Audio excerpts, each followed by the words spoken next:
Your next news bulletin on Euronews is coming up in under 2 minutes.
Euronews.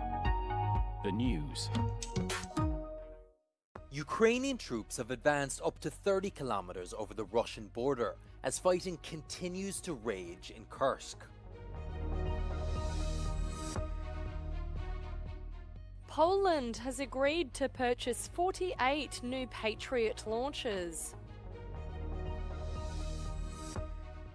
Hundreds more firefighters have been deployed to contain a dangerous blaze raging near the Greek capital.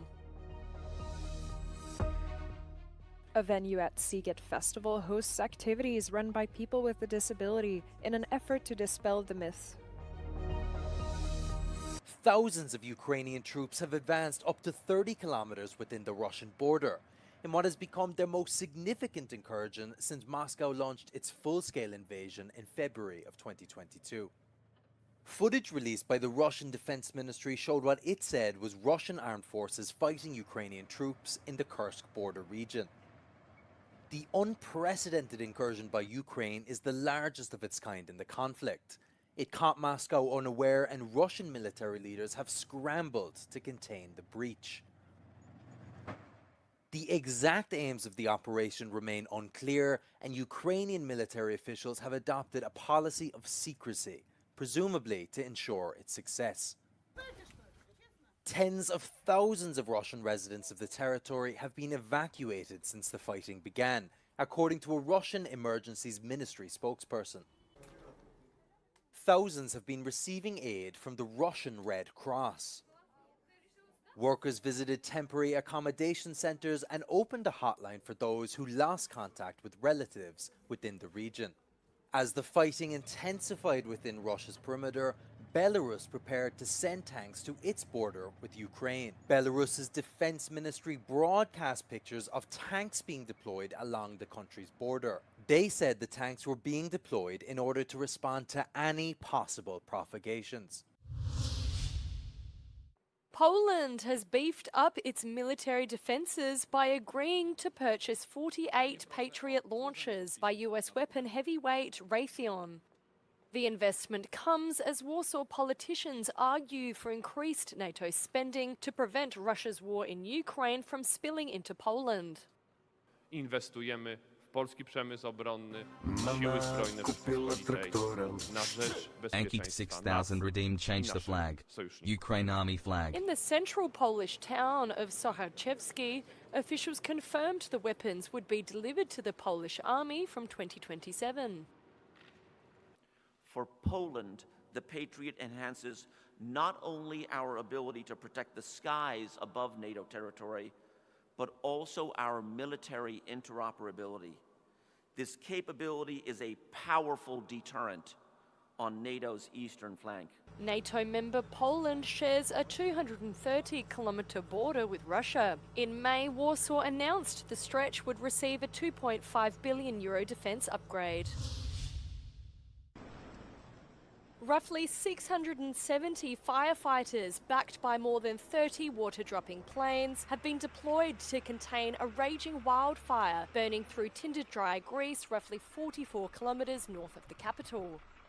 The fire erupted on Sunday and quickly travelled through Attica's pine tree forests, which cover a bone-dry landscape suffering from drought and heat waves. Climate Crisis and Civil Protection Minister Vasilis Kiklias said it was a particularly dangerous fire exacerbated by gale force winds. In hours, it closed in on towns such as Marathon, with hospitals and other nearby residential areas evacuated. Authorities say the flames at times towered more than 25 metres tall.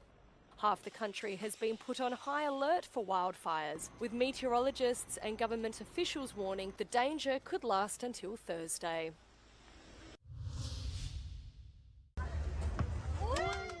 This is Excess Land, one of Sziget's festival's most unique venues.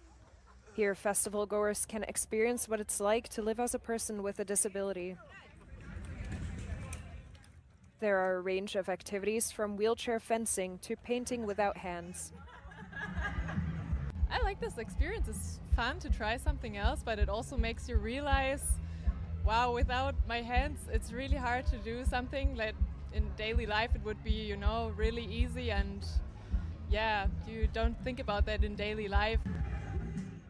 As well as providing entertainment, the participating NGOs also aim to shape the attitudes surrounding disability.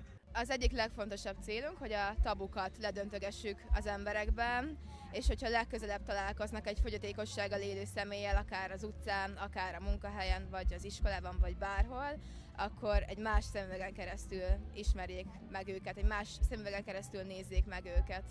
The goal is here. The games range from individual activities to dual and larger group sports. Excess Land offers a different take on these popular sports and activities.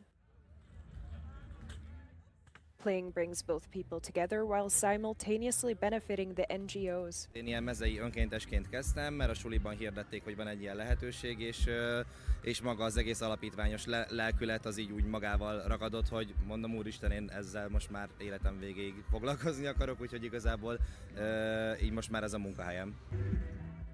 The most popular activities include 2 obstacle courses by the I Won't Give Up Foundation. One is a wheelchair obstacle course and the other is a maze where participants need to find the exit blindfolded. Honestly, at the beginning I thought I was doing very well, but after you go to the very small spaces, I was completely lost. So it's, it's fun for us and it's a ludic way to put ourselves in their shoes, but I cannot imagine how hard it is to do this every day. In addition to playful learning, the venue has another very important function. Az Excess Landben azokat is várják, akik maguk is speciális igényekkel élnek. Itt lehet például kerekesszéket bérelni, a gyengénlátók pedig kísérőt kérhetnek maguk mellé. Magyar Ádám, Euronews, Budapest Sziget Fesztivál.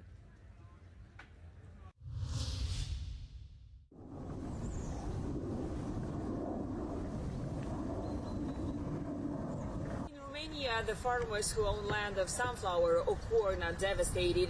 The heat waves from July, when the temperature exceeded 40 degrees Celsius, destroyed most of their crops. Here in the land of sunflower, I can see that the plants are really tall, but they are dry, and the flowers are really small. The farmers say their losses might reach even 90%. Dacă într-un an bun, să zicem, făceam undeva la 2500-3000 de kilograme la hectar, anul ăsta sperăm să ajungem la 1000 de kilograme, deși din ce se vede aici, în sola aceasta, cu siguranță nu vom ajunge. Farmers from Oltenia started harvesting sunflowers 3 weeks earlier than in previous years. The plants can no longer be left in the fields because they are drying out due to the drought. In fact, some farmers have had their crops completely compromised. E dezastru. Nu a plouat acum pe sfârșit și degeaba a plouat. Nici nu știu dacă scot cheltuiala. Au fost înregistrate aproximativ un număr de 300 de cereri privind calamitățile pentru cultura de floare și porumb. Culturile sunt afectate, oamenii sunt nemulțumiți de situația existentă și depun cereri în continuare. According to agricultural authorities, about 65% of all sunflower crops in Dolj County have been affected by the drought. Romania's National Meteorological Administration warns that severe and extreme drought will persist.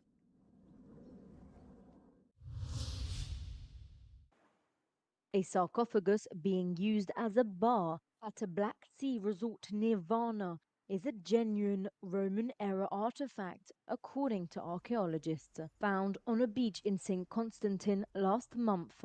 Experts say it dates back to the 2nd century CE. Вече сме абсолютно сигурни, че става дума за автентичен саркофаг от римската епоха.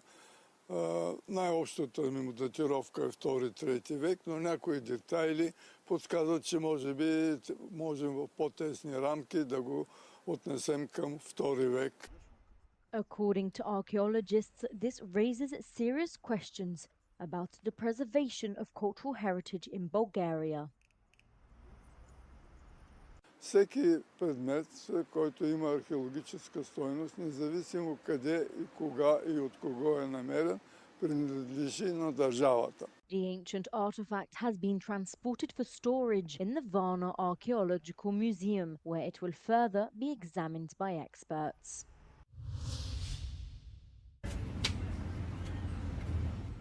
A newfound fervor. France dazzles the world, or simply thank you. The day after the closing ceremony of the Paris Olympics, France wakes up with stars in its eyes and a touch of nostalgia now that these emotional 17 days are over. French and international press alike celebrate the success of the Paris Olympics. Even residents who were initially skeptical Paris could handle the influx of visitors applaud the smooth running of the games. Sur pas mal de plans, je pense que ça a été plutôt bien organisé, hein, avec des zones dédiées pour tous les touristes, notamment qui étaient munis de billets. Mais après, en termes aussi de sécurité, hein, parce qu'il faut dire que voilà, sur des périmètres assez rapprochés, on avait à la fois les forces de l'ordre So the memes en from présence. the Olympics, Donc, do you have any c'était cool ones? Do you have any new ones? Have you seen the Croatian bien unit? ficelé, ouais. Some Have tourists you even seen the claim the Croatian Olympics have unit inspired of them man? to move to Paris. In fact, I think What's there's his name? one neighborhood where my partner was saying that they were wanting to see if there were any properties here. It was so nice. But yeah, it's been wonderful. But like this German newspaper asks, What's his name? what What's his remains name? now that the games are over? Oh, The owner of Verlich. this newsstand told us he Is it hopes the Verlich? heightened security and pleasant atmosphere Something will like remain that. in the capital. He's not The day a after fat the greatest man. show He's on not a earth, fat. a business He's owner strong. even described My it to man me is as strong, France right? slowly That's a waking proper up man. This from man, what he wet says is dream a of every Balkan woman post-Olympic existing. hangover, Look at now this having to face absolute reality, unit. including the complicated, that. intense This man, political he situation in slaps France. you, you're gonna Sofia disintegrate. Katsankova Alright, reporting he from snaps Paris his for fingers, Euronews. is genuinely like Thanos, kills 50% of everything living around himself. Beautiful, beautiful. I'm so happy he got so much positive attention. I Discover don't know. the Euronews He feels app. so good. He feels so good. Look at Stay that connected man. He's anytime, happy. anywhere. Some right-wed clowns were crying. Oh, Get because the of latest the news in video. what's the word? Let the pictures The propaganda tell the story with no comment. Around supposed XY chromosomes in certain competitors. Download Yeah. the Euronews app. I don't know if you've seen the news, but Imane has started to sue people for harassment online. So we'll see how that goes. We'll see how that goes because a lot of untrue things were said about her. I believe she has a lot of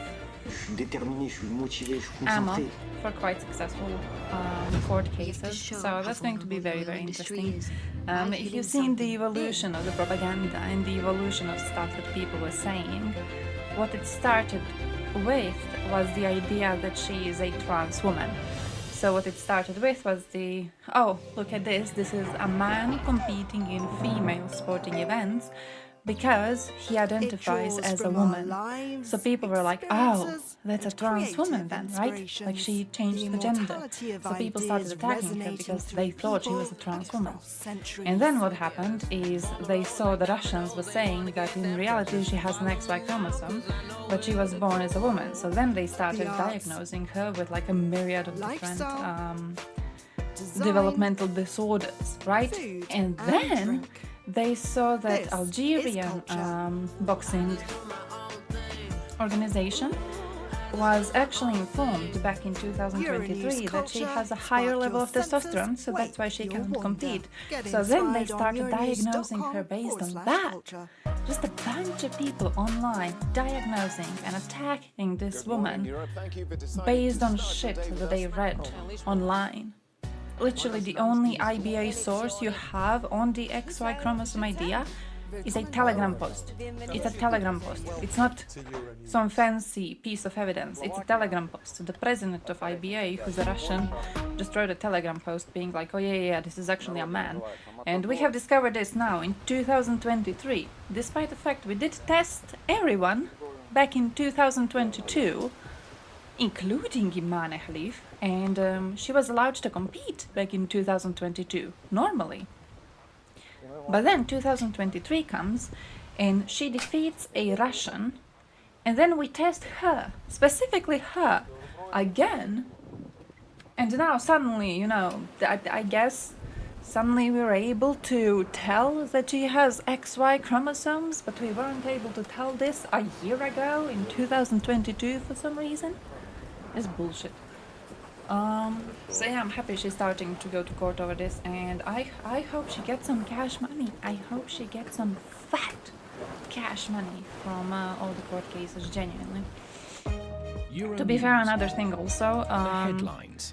The only requirement, I don't know if you've seen that, but the only requirement to be competing in the female boxing part of the Olympics is to have it on your passport that you're a woman. That's it. Literally it. Like, even if you take away the diagnosis based on fucking Telegram posts, even if you take away all of that, and even if you pretend some of it may be true or not, the fact remains she was born as a woman, her passport, her Algerian passport, Algeria doesn't even allow you to change your gender in your passport, her Algerian passport says that she's a woman. Even if somehow the Russian didn't lie for one time in his worthless life, which would already be a surprise, even if they didn't lie, she would still have the right to compete, because boxing in the Olympics doesn't have a governing body. Therefore, boxing, and it doesn't have a governing body because of the reason written in the chat, IBA is controlled by a Russian anti-LGBT dude. He is close to Putin. When he became the president of IBA, he actually introduced Gazprom as their primary fucking sponsors. Gazprom in 2022, he tried to forbid Ukrainians from competing in boxing events, right? This man does all the Telegram posting bullshit. But yeah, then previously to this, 2020, the Olympics we need to close the gender gap in tech. Council That's something that is going to start already stopped recognizing IBA. Therefore, boxing doesn't have an official governing body at the Olympics. And because of this, the rules for boxing events did not get updated as the rules for other sports did. If you look into the rules for other sports, so for example, running specifically is a cool one. So we talk about sprinting, stuff like that. There's specific rules on how much testosterone you are allowed to have in order to compete at certain parts of the sport in the Olympics, which is why some female runners choose to change what they are competing in, because when you have too much of testosterone, you have a choice to either go to compete at something different, or you can choose to suppress it with medicine. But some competitors who are women, they just have higher amount of testosterone than allowed. They have basically chosen to just switch the sport rather than to suppress their natural levels of testosterone with medicine. So rules in those sports have been updated, but rules in boxing have not been updated. So yeah, the only rule, the only qualification is the fucking passport. That's that. Take up a career in tech. To actually have good tech, you is need there junk in the trunk? I feel no one really knows. No one really knows anything, to be honest. That's the way I'm understanding it. No one has any sort of an idea. So any sort of diagnosis is really impossible. Because the Russians in question, you know, first, again, 2022, no issues. 2023, they do the test again. And suddenly her chromosomes are a reason for her to be disqualified. But in 2022, they were not. So already it's like a problem. How did you not already figure this out in 2022? Did her hormones change in a year? Not hormones, chromosomes, the fucking chromosomes. Do we believe they changed in a year? Do we believe she defeated a Russian and that's why they suddenly changed? Like, what's the difference? How did you not already disqualify her in 2022? Why did you not do it? But then also the issue of them telling the Algerian boxing organization that she was disqualified because of too high testosterone. And then later IBA releasing a statement that said they didn't even test for testosterone. They don't even know her hormone levels. They're claiming they didn't even do it. So it's, you know, even if Russians did not lie, she still has the right to compete in Olympics, in female boxing, but always assume Russians are lying until you are proven otherwise. It was a lot of work and we're very proud of ourselves.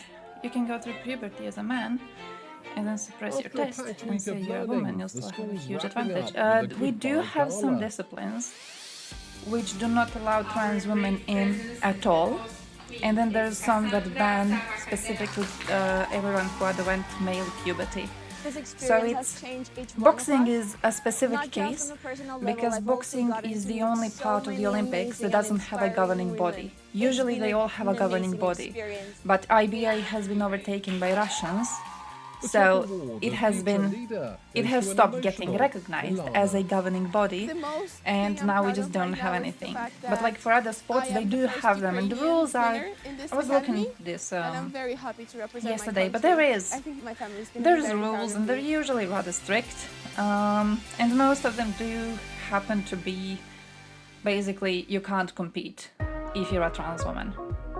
Which personally, like, yeah, I'm even okay with. I'm okay with people who underwent male puberty not being allowed to compete in women's events. I'm okay with that. It's just that with Imane, the situation really isn't like that. Shops and other buildings. In Szeged, 160 of boxers have CTE or the brain damage. That's another thing, though. That's another thing that's been pissing me off. Because Imane is not even like supernaturally strong or whatever the fuck. She's been defeated by women before, right? It's not like she's somehow an exception in female boxing. The fact that people have been acting so on an idea proposed worried by the local district heating about company, the fact that which she is competing in female boxing a system that dates and back that she to the might be early able to hurt 1980s. other competitors. It has been wild. Every single competitor in boxing has a chance to seriously hurt the other competitors. Boxing is incredibly dangerous as a sport. Look, you can't possibly be worried about Imane being there and just not denounce the entire sport by itself. It is so dangerous as a sport. Holy shit.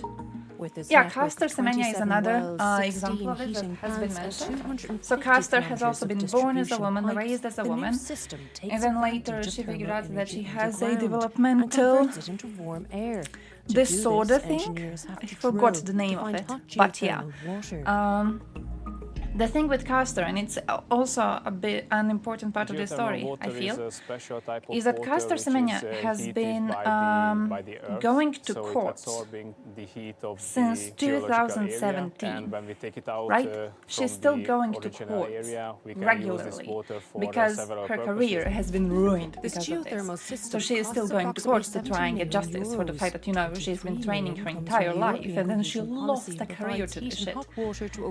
The idea, because I've seen a lot of people asking, oh, why doesn't Imane also go to court to like sue IBA? But Are the plan you to cut gas use insane? by 50% works, Imagine the district heating companies destroying your predicting career, CO2 emissions will going drop to by courts for like 30,000 10 tons per fucking year. years For Gabriella, to a local prove resident, yourselves nothing has changed. to And this is Russians. good news, she says. Like, it's incredible. It's incredible. Why would she do that? She can compete at the Olympics.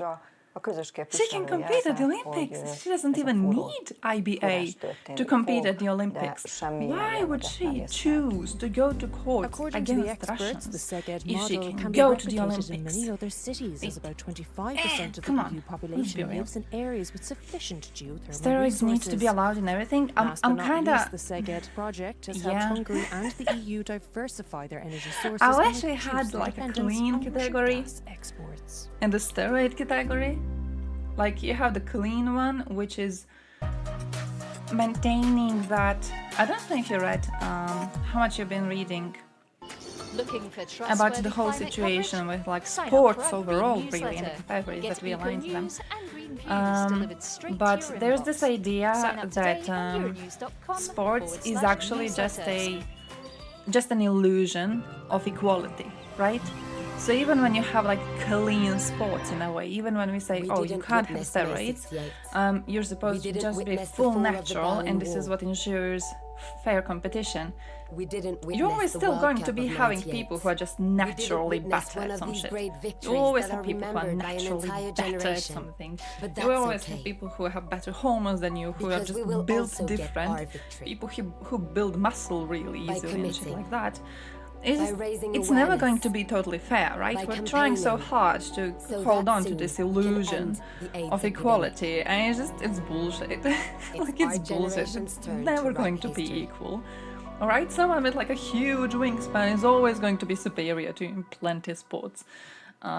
It's funny to me because like I've seen a lot of people, specifically Croats, talking about our unit in water polo recently and being like, yeah, I could go to the Olympics too. And I think it's because he looks like that. So you imagine that you're the same as that man, but like you're as far away from that dude as you're far away from a person in every other fucking sport existing. He just happens to have a perfect build for water polo, which looks more natural in a way. So you imagine you're closer to him. You're not close to him. None of us are close to him. He could demolish you. He could fucking devour you. So, you know, we're just kind of like lying to ourselves, really. Yeah, natural test is huge range, so like it's never going to be fair. Doctors will call you normal if your test is between 400 and 100,000. What the Never fuck? wanted this war. Ukraine never wanted this war. Almost triple. Almost triple the amount. You can have almost triple the amount of another person, and you're both going to be normal. That reminds me of that statistic I've seen once, which is that it's normal to be taking a poop anywhere between 2 times a day and 2 times a week, which is like a huge range, is it not? Like, all right, but wait, why were we on this? I want to be having a big cock makes one swim slower. I mean, I feel it depends.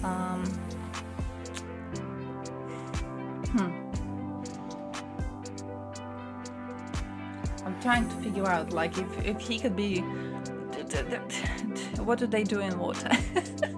Do they weight you down? Do they float? What do they do? Does it matter if he has more blood in it or less blood in it? Could you technically use it to your advantage if it's like humongous? What happens? And then both. Sometimes your body changes it up. Nice, nice. And you're still normal. Makes it less aerodynamic. Shit. Oh crap. 40 plus temperatures? Yeah. I'm going to fucking die. But the weekend is going to have some rain and 27, I believe?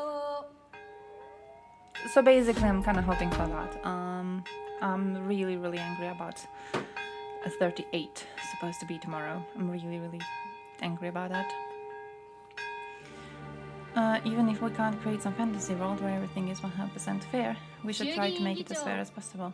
Yeah, I think it's just I think what's going on is that we are always going to be allowing some natural advantage.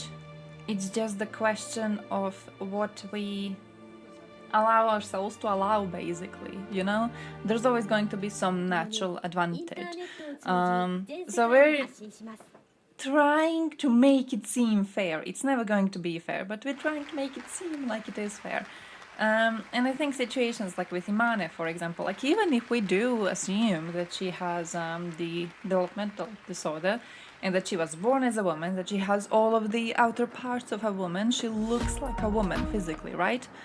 But the idea of her having internal testicles, so like XY chromosomes, I feel someone like that is challenging your ideas on what would be fair in sports, right?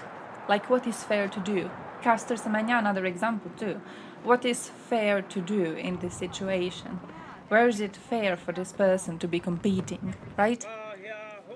So yeah, I don't know. It's an interesting one, but yeah.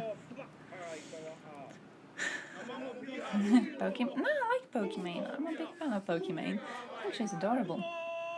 I think she's really, really cute, and also she has a lot of money. So yeah.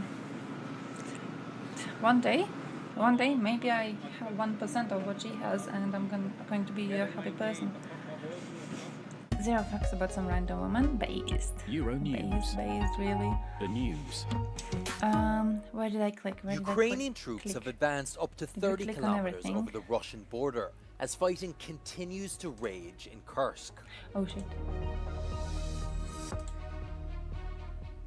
Poland has agreed to purchase 48 new Patriot launchers. 61.7% of boxes having brain damage? Is that what it is? Hundreds more firefighters have been deployed to contain a dangerous blaze raging near the Greek capital. A venue at Sziget Festival hosts activities run by people with a disability in an effort to dispel the myth.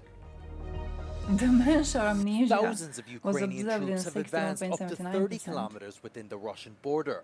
36 out of 70 had various forms of severities of cognitive disorders.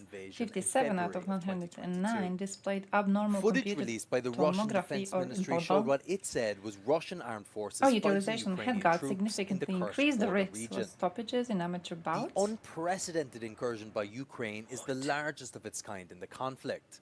It caught Moscow unaware, and Russian military leaders have scrambled to Russia is evacuating parts of Belgorod. The exact names of the operation What I've seen is Navalnaya Ukrainian military officials complaining have that adopted Putin a is not policy paying of people enough to secrecy, evacuate. presumably to ensure So, its success. yeah, that's what I learned. Thousands of Russian that's what I residents learned, of the my dude. territory have been evacuated since the fighting began, F-16s? according to a Russian emergencies ministry Reported. spokesperson. Reported.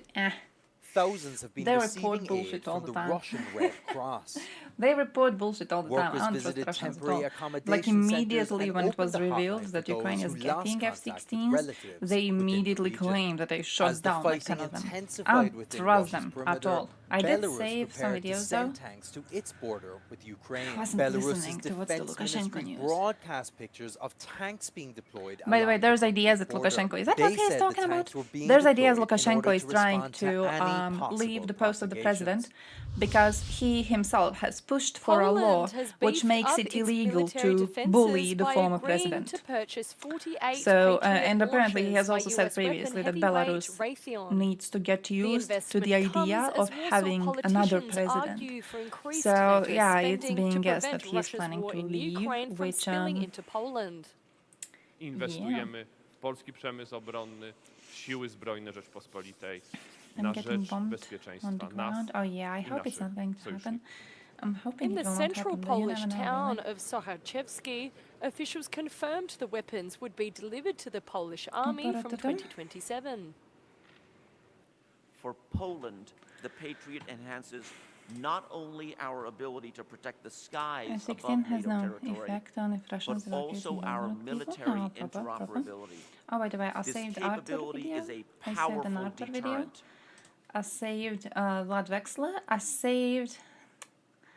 saved our dude. Where's our dude? I saved our dude Dennis. We haven't watched Dennis in a while, so saved Dennis.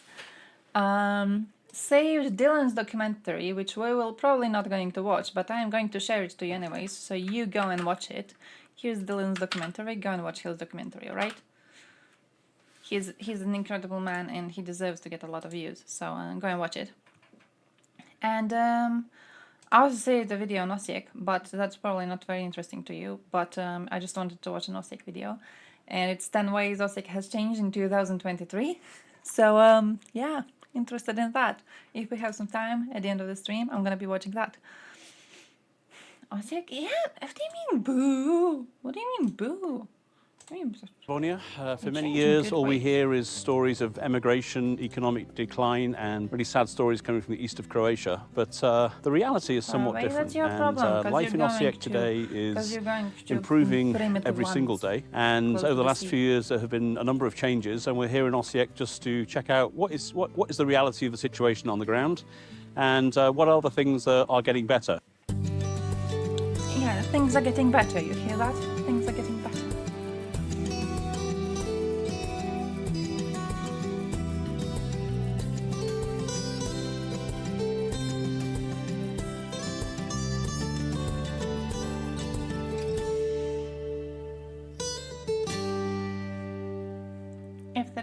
We're starting here in the magnificent Tvrdja, the historic old town, the fortress town.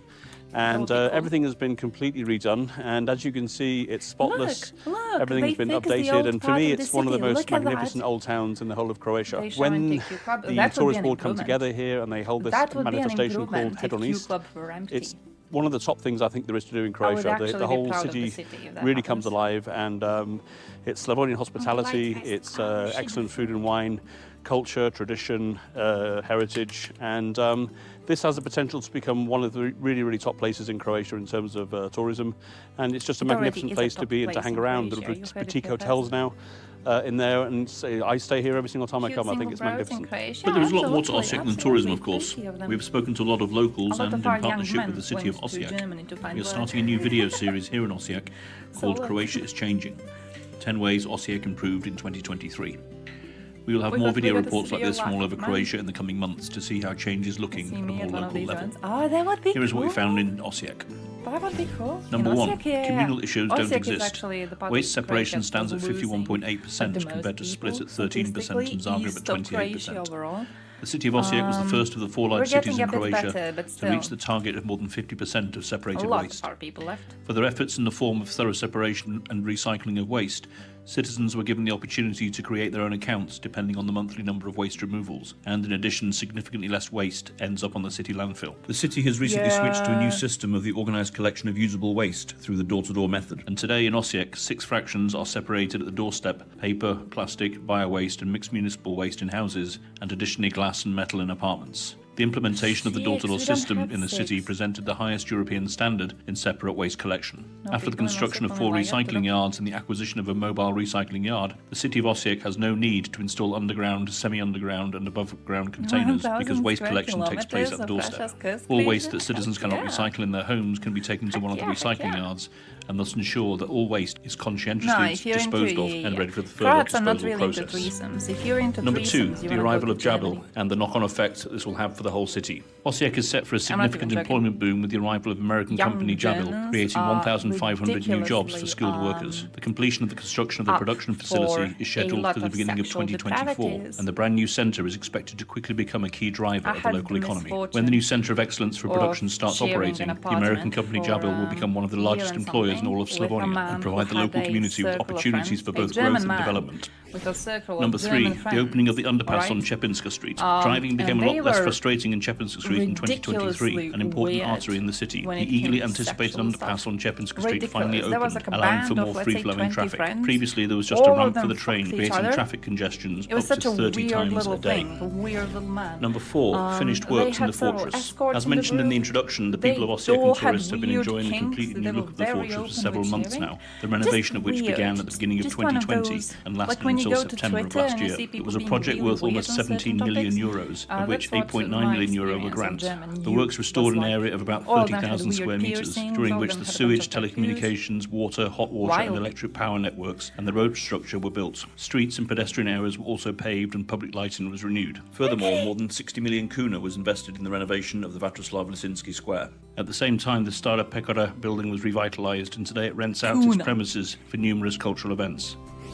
Number 5, Exhibition of Prints, Andrea Medulic Schiavoni. Osijek has always had a strong cultural tradition, and the most important international exhibition, Andrea Medulic Schiavoni, Graphic Genius of Mannerism, took place in the Museum of Fine Arts in Osijek on the 460th anniversary of the death of the great painter and the first Croatian graphic artist from the 16th century. This demanding exhibition project represents the first time a unified presentation of the art's work was presented.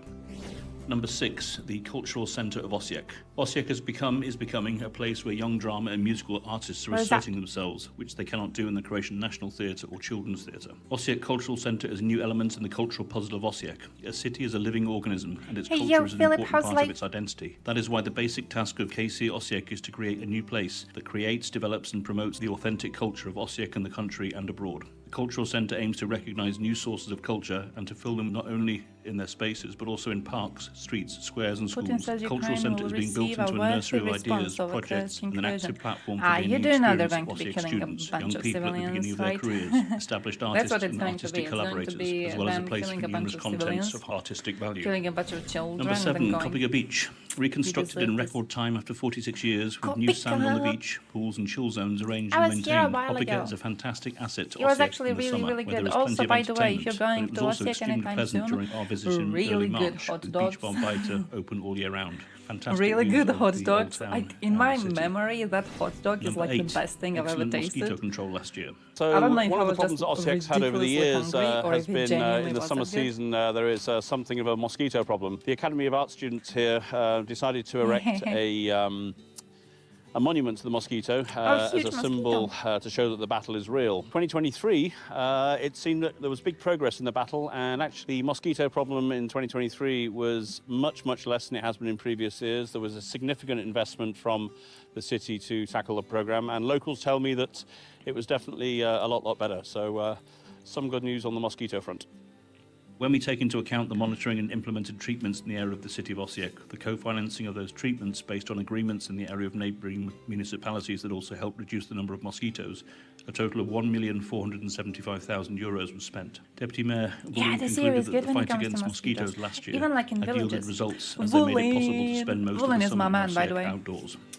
Bullen is my Number man. 9, arrangement of the known that Donji man Grad since he promenade, was a tiny neighbourhood little improvements. politician The moment of joining Donji and Gornji Grad with the promenade along the Drava is What did I getting want to say? I closer. forgot. That is the completion Yeah, of the this general year the mosquito reconstruction of the issue area is, along the river, is which will quite ultimately give the alright. Donji Grad a I think completely we new, haven't had impressive such a look. calm Other improvements situation are pointed out by locals. ever The arrangement of the bicycle since, path from the green field to I the don't know if hospital, you remember bringing back the DD, dog was park it in the lower town, 2018? and the arrangement of children's playgrounds in Donji Fuck, I'm Grad bad and with Sieniak. years. When And lastly, Kolinda number was 10, coming to kindergartens. that bridge, Osijek kindergartens enrolled there's a bridge over the border, and 3,321 she was children in meeting 164 with groups in the Vucic academic on the year of bridge 2023. as like a 1,004 show were of newly enrolled Croat kids, which Serbian is the largest friendship. number thus far. And The city that also allocated year, €6.5 million for everything kindergartens, eastern of in contrast to Osijek 2021, when it has was just been 5.5 million. sprayed While in against 2024, mosquitoes it amounts like to 9.5 10 million times, euros. 'cause When we they took knew over in advance responsibility she for was running going the to city in come, so they wanted, 2021, there were there to be no 530 mosquitoes, newly of enrolled course. children. Now there are twice as 10 many. fucking Back then times. there We were didn't have 130 mosquitoes groups, for the now we have entirety of the 160. year. We're not By even that cleverly close to the reorganising the fucking kindergarten bridge. spaces, Still, we it was managed to cool enrol though. all They children with sprayed birth everything. employed parents, as well as children who had the legal rights to that, in the age groups of 4 years old, said Mayor Ivan Radic. He explained that the spaces in the kindergarten Trashincica, Ivancica, Krešnica and Nevičica were renovated and expanded, which ensured 9 new groups. The People's College in Osijek was also renovated, where 5 additional groups were provided, as well as the Pastoral Centre in Tenya, where space was made for 2 more groups. I think we can be satisfied, but it doesn't end there. We've received funds from the National Recovery and Resilience Plan for the construction of 3 and the expansion of 2 kindergartens with a total value of over €6 million, of which more than 4 million are grants, said the Mayor. He also added that from 2021, 80 teachers had been permanently employed, of which 42 were employed in the 2023 summer period. Nice. Yeah, I do. Everything closed, I do. Not even close. Everything far fucking away from here, dude. Got sprayed against mosquitoes. I genuinely think they were being like, oh, everything eastern of Osijek is usually like ignored. But this year, the queen is coming. So we need to do something about the mosquito issues, so she doesn't see them flying around and then get spooked a little bit. So they sprayed everything. They sprayed everything. It wasn't even them just like spraying fucking Erdut. It was them spraying everything. Oh, Almash should be fucking illegal as a village. There's so many tourists around. There's so many city people around. Wait, Kursk citizens claim many Russian volunteers are switching to the Ukrainian side. Oh, I wonder if you sent the link. Wait, we're gonna go through the links. I wonder if you sent the one with those like 2 grandmothers. But yeah, in Almash there's so many city people, and I can't stand the city people. And I had an encounter with a city person relatively recently in Almash. I was going to a dinner with a friend, and my mother was also going, but she was basically like straight from work into the car driving, and then we got to dinner, and she's still wearing her NTL shirt for work, right? Because she didn't like take it off. She was like, yeah, who gives a shit if I'm wearing the NTL shirt? We're gonna go to NTL in Almash maybe, so they're gonna treat me as a colleague. And one of the city people there is like, oh, NTL, we just got that one in Redfalla. And she had this whole little speech about how she's so happy to have fucking NTL in Redfalla. You would have fucking thought that the damn store was like everything they had. No, they have like 5 different stores in the tiny area, and now they have NTL, and she is so happy about stupid NTL. Like, why? Why are you so happy about it? Is it cheaper? It even isn't. Why are you like choosing to speak to random people about it? I don't know.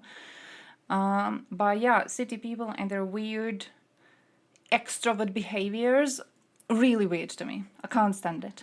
I feel in villages, a lot of our people, left for Germany, and now it's peace and quiet, and I like that.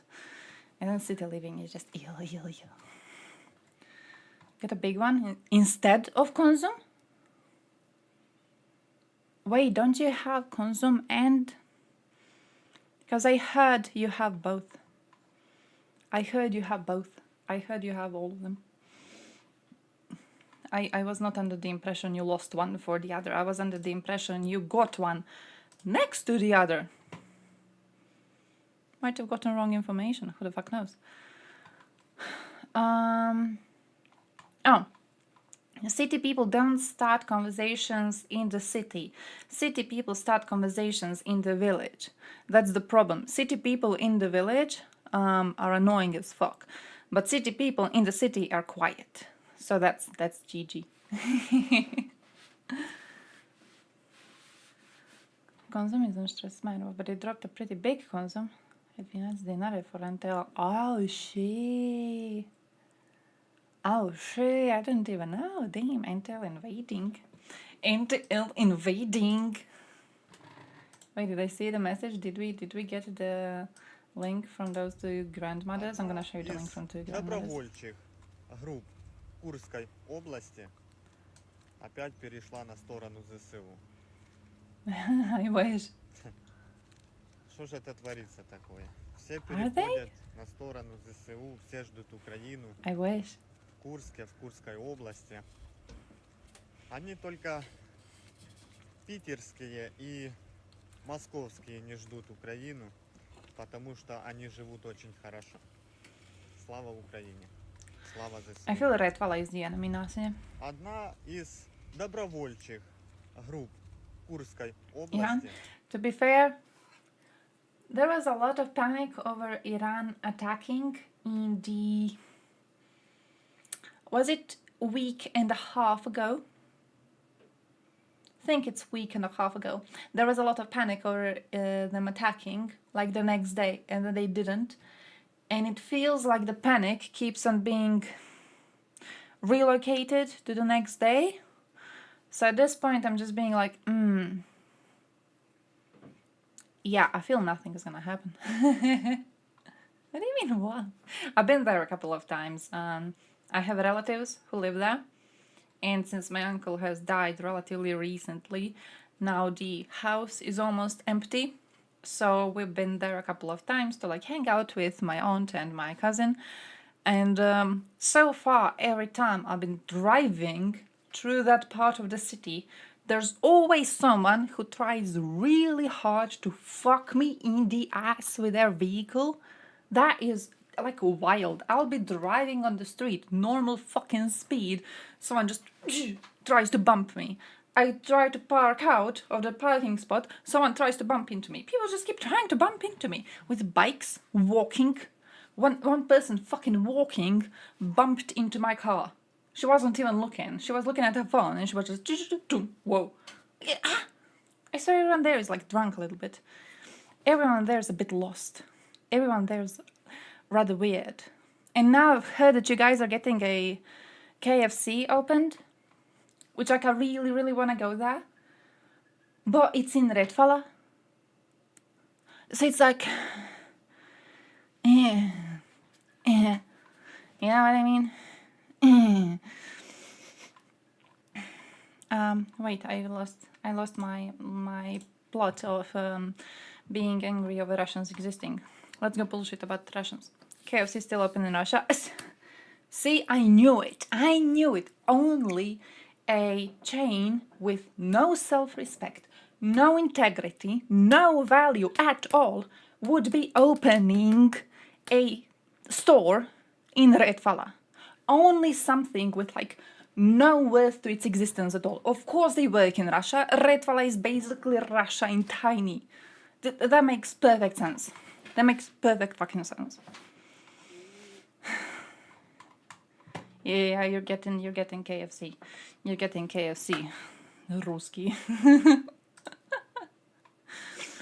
Where was I on my chat? Where's my links? Here's my links. Fair. Strategically the best day. Why would it be the best day? Why is it the best day? What's the day difference? Is there like a date? Value? KFZ indeed. You on board with Redfalla? I hate his. He's a fellow hater. Все переходят на сторону ЗСУ, все ждут Украину. В Курске, в Курской области. Also, like, I'm not buying this. Они только... Because don't we have videos? I swear we have videos from Kursk region when the what's the word? When the invasion started and people of Kursk region were cheering for Russians to go invade Ukraine. I'm feeling they're just like switching now, maybe, but I don't even know if they're switching properly. It feels to me they're just doing, you know what they're doing? This is bullshit. He's being too optimistic. You know what they're doing? They're doing the classic Russian thing of just going with whatever happens because they're trying to be apolitical, right? So they're just like following along. Oh, we are under Putin right now. Yeah, this is amazing. This is incredible. Go Z, go attack Russians, go Russians, Ukrainians. But then Ukrainians come and invade and, you know, occupy the land of Kursk, and suddenly Kursk people are like, oh yeah, I quite like Ukrainians, actually. I speak Ukrainian. I know Ukrainian very well. Yes. Please do come here, our new overlords. Please do come here and control us. They're just trying so hard to be apolitical. They're just like choosing whoever is the stronger at this point to be represented by. It's like when Prigozhin started going for Moscow, and you had a bunch of people going, oh wow, Prigozhin, so strong, he's surrounded by mercenaries, whoa, this man is so much stronger than Putin, so what I'm going to do is cheer for Prigozhin on the street, because he's our new liberator, he's the new Tsar. And then Prigozhin gets exploded, and all of these people are like, oh, well, Putin is the stronger one now. Go Tsar Putin. Go Tsar Putin. I will give you my child for 1 kilogram of frozen fish immediately. This isn't them actually knowing why they chose Ukrainians. This is just them being apolitical and kind of useless. Minions, yeah, good way to say it. Absolutely a good way to say it. A very good explanation, really. So don't get your hopes up. There's not like a change psychologically in Russians. They're just choosing whoever is stronger. stayed up that night for nothing. When Prigozhin was doing a march, yeah, that was a disappointment. That was like edging. And then nothing. Just nothing. Gave us blue balls. That's what happened there. I spend most time in Red Falla because of friends, so I don't have an issue. That is an issue by itself. Really. My dog just like fell off the stairs because she's so fat. Wait, where was I on this? Interrupted governor of Kursk Oblast, who spoke about depth of penetration in the region. Глубина проникновения на территорию Курской области составляет 12 километров. 12 kilometers. 40 километров. Это, послушайте, Алексей Борисович, это военное ведомство вам доложит, какая там ширина и глубина. Вы расскажите нам про социально-экономическую ситуацию и о помощи людям доложите. Да, но у нас 28 человек. Время ситуация No, I wanted to be talking about the depth and the girth. He just stopped him, little piece of shit. Ukrainian-Chinese border. When the Chinese take lands that belong to them from Russians, yeah, that would actually be kind of cool. That would be kind of cool. I would support that. Did I click? I clicked on all of my links. I'm trying so hard to keep track of the links. I'm genuinely like trying so hard. Okay. A Russian soldier captured by Ukraine recorded himself looting an abandoned house in Kursk region. Wait, he's a Russian and he looted his own people. Corroborates reports of widespread looting from their own civilians by the Russian military. Тут пиздец. Просто разъебали хату. Просто разделали. Я не знаю.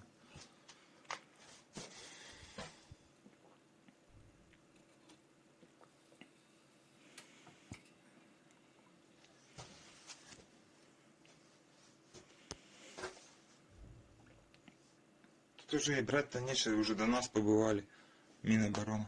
I don't know if you've seen, but like one of the funniest things that they've done recently has been that they tried to avenge Kursk Oblast. So people were donating for rockets to write for Kursk Oblast on them in Russia, right? And then these rockets, which have for Kursk Oblast written on them, were fired on Kursk Oblast. Do you understand that? They wrote a message for Kursk and then sent the rocket to Kursk to try and like kick out Ukrainians that were invading it.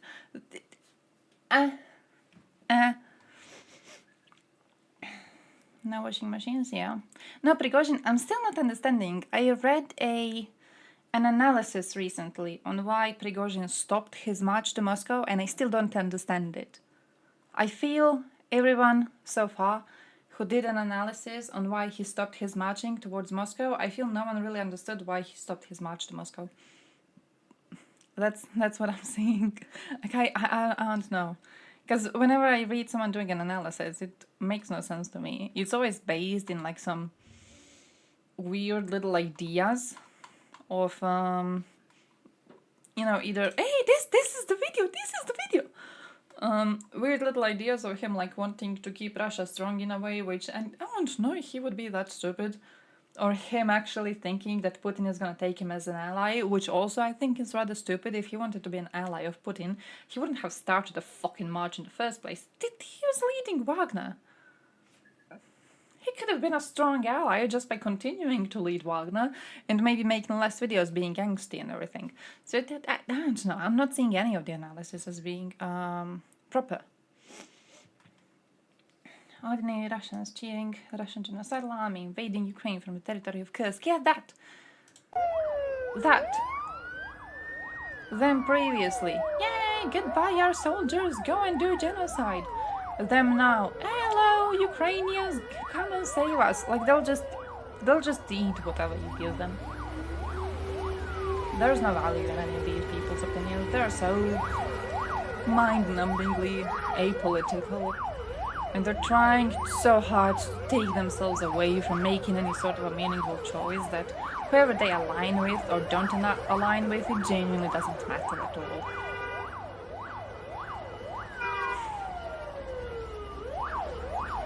It's going. I shut the fuck up. I need to show you though. I need to show you something, but I need to find my saved shit. And I always forget to open my bookmarks before the stream. So now I'm doing my little shtick again. Here it is. Also saved this research because I thought it was a fun little research, but yeah, it proves that astrology doesn't work. That's that in case you're interested. It's just astrology isn't real. Really, the entire situation. But when it comes to the grandmothers, what I was talking about is this video. So like 2 grandmothers in the Kursk region, and they're speaking to Ukrainians. Hey, yo, Giga, thank you for watching 3 consecutive streams. Та в нас якби тут... У нас просто там амуніція, не маємо куди, чесно. Ну ладно, потихеньку тоді підемо. Так, але ви українською говорите. Так, я хоч і не українка, але по-українськи, так. Так що, слава Україні! Не ображають. You know what I mean? You know what I mean? 2 years ago. Yay! Go invade! Right now, yeah, I speak Ukrainian. Just empty fucking space. Which is also why I saved Vlad Vexler. Because I'm wondering what he has to say. I know he's really into conversations on the Russian people's refusal to do anything really, which I feel he sees as the main staple of Russian culture, of Russian soul overall. Ukrainian soldiers are digging trenches and defensive positions. Oh, talking about that, have you seen Russians using that... Fuck, did I close this?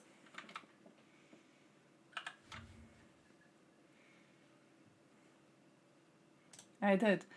They said that they cleared out Ukrainian trenches, and they basically just took that one video, that one Ukrainian video, and blurred it a little bit. Also this meme. Russian soldiers who asked for aerial support in Kursk, watching the aerial support arrive onto Kursk. But they took that video of Ukrainians clearing the Russian trench, this one, like the War Gonzo execution video, you know the one? They took that one and made it a little bit blurry, and they were like, here, look at us, saving our land bravely. Come on.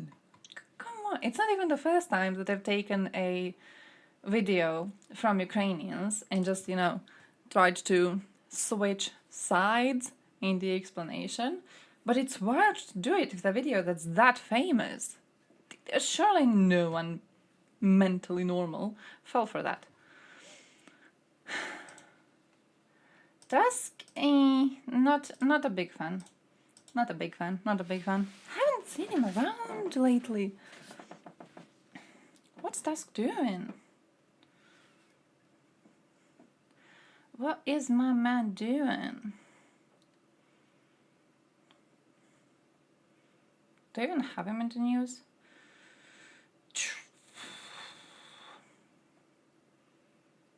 I'm seeing no news about him. Did he do anything? Did he do anything interesting?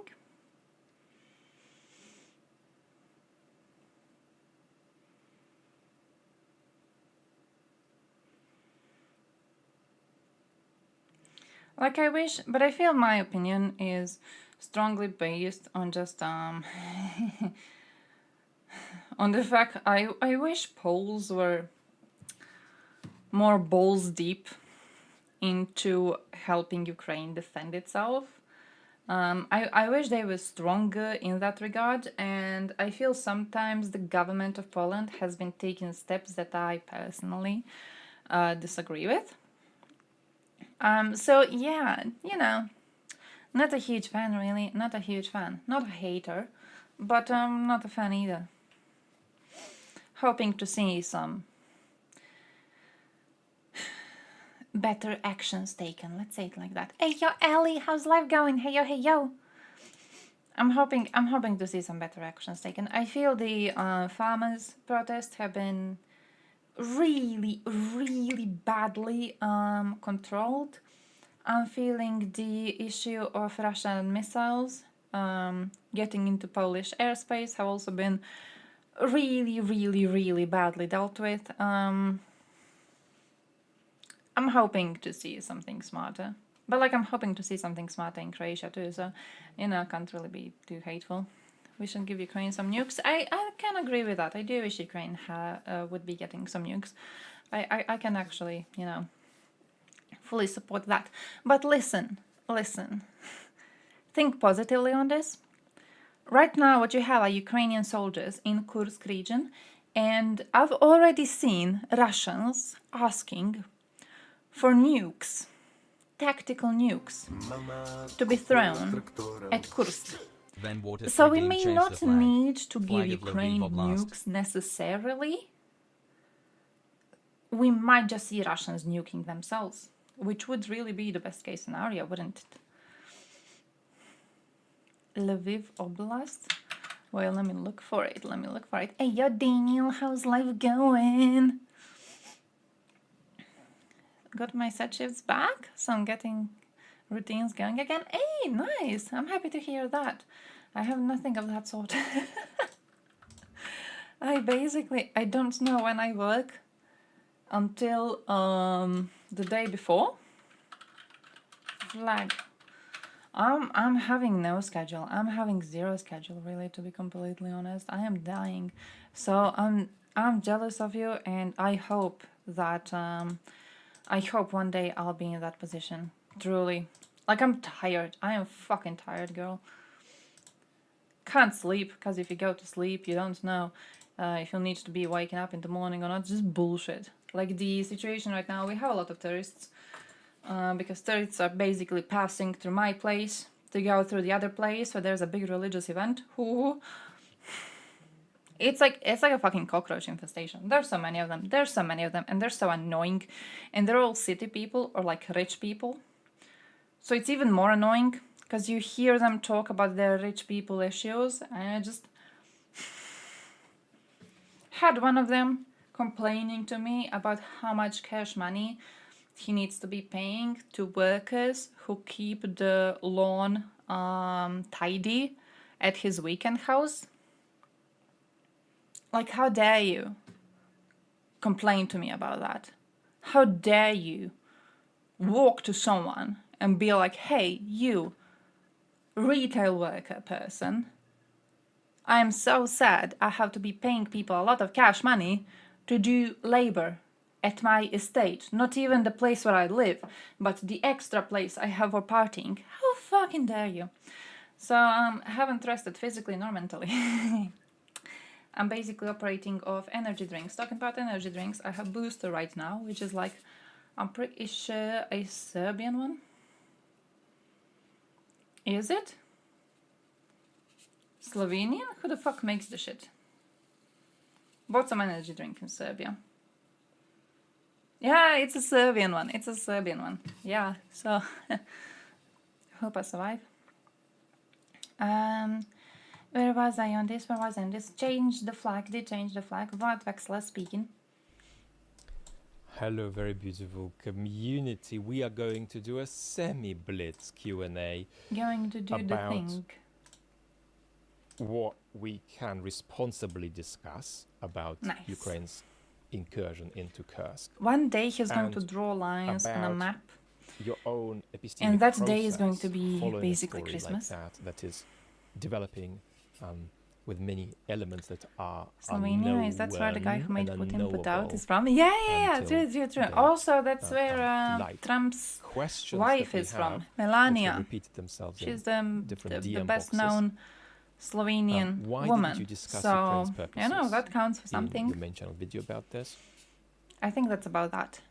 Are you seeing this positively, neutrally, or negatively for Ukraine? Yeah, it's kind of boring to be Slovenian. What's the Russian They're like the most doing? normal country. Why isn't Gerasimov fired yet? Here? How far can Putin So, Tina, kind of boring. Deal is a correlation. How many women do they have? 10? Yeah, I guess. And regime fragility for Putin. It's a tiny little country. Why are the people in Kursk so clueless? How do you think of the Russian opposition's reaction to this, and what should their reaction be? Will Putin use tiny Kursk little country, to ridiculously tiny country? It's easy to be normal when you have that amount of people, you know. Could he do another wave of mobilization? Is this the liberation of the People's Republic of Kursk? And then liberation of the People's Republic of Kursk. Heck yeah! Mark Galeotti's discussion today, and it was his pod about how you survive as an expert and commentator responsibly in the world of the gamification of war. So let's do this. Ukraine's purposes. Well, the best military experts have been cautious to express pessimism or optimism about this. Problem. We're going to have to wait. Paladins have not played for years. I keep on wanting to. Their perspective and then I just, you know what I got into recently? Develops and they'll be able to. I'm going to pause a lot because I feel bad about speaking over him. You know what I got into? That stupid mobile phone game that PewDiePie made, the Tuber Simulator. I got really into that because my boyfriend got it, and I was like, nice, all right, I want to play that too because I had an account there, and I was like level 24. And now I'm level 26 today. I played it for a day, approximately a day. I got it yesterday. So I've been really into that, and I've been really into teamfight tactics. And that's basically been everything I'm gaming recently. Just those two. I'm just playing those two. Mostly on my phone because I'm a fucking loser. Things like whether this is helping Russia in Donetsk or hurting Russia in Donetsk. And how in military terms to understand what gain and benefit here for Ukraine might look like. That's premature, and when that develops, that's not a conversation that's going to come from me. But let's, after all, raise some possible political purposes, which I didn't raise in the main channel video, because I wanted ethically to... And nuking people is not healthy, but I do understand the problem. And give a general essay I do understand the issue. The symbolism of this in the light of the long-distance self-immolation of the Putin regime. But let's speculatively raise some purposes, and the three I want to pick are the three that Mark Galeotti raised in his pod today, and they are change of narrative in the West, in Ukraine, redefinition of the rules of engagement. Oh, is this allowed now from the Western point of view? Humiliation of Putin. Change of narrative. Now, from the West's point of view, the dynamic, if we were to caricaturally summarize it, is that the West is tending toward stopping the war, but isn't seeing a path to do it, but is tending that way, but isn't seeing how to get either Russia or Ukraine to do it. Because Ukraine is stuck with lots of unsustainable options of cessation of war that may lead to more war later and may indeed be incompatible with Ukraine's economic survival. So Ukraine doesn't want to take any options like that, and Putin either doesn't want negotiations or wants them as a means of winning the war later.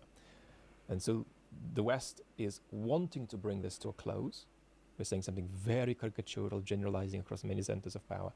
But while some of the pieces for that are in place, some other very critical pieces are not. And we did a main channel video a couple of weeks ago on the unsustainability of fatuous demands for forcing Ukraine to the negotiating table. In light of this, could this boost confidence in the West in Ukraine's capacity for efficaciousness and surprise? Sure. Yeah, absolutely. Now, that doesn't tell us anything about whether this venture from Ukraine is going to be cumulatively successful or not, but certainly that's a spectrum which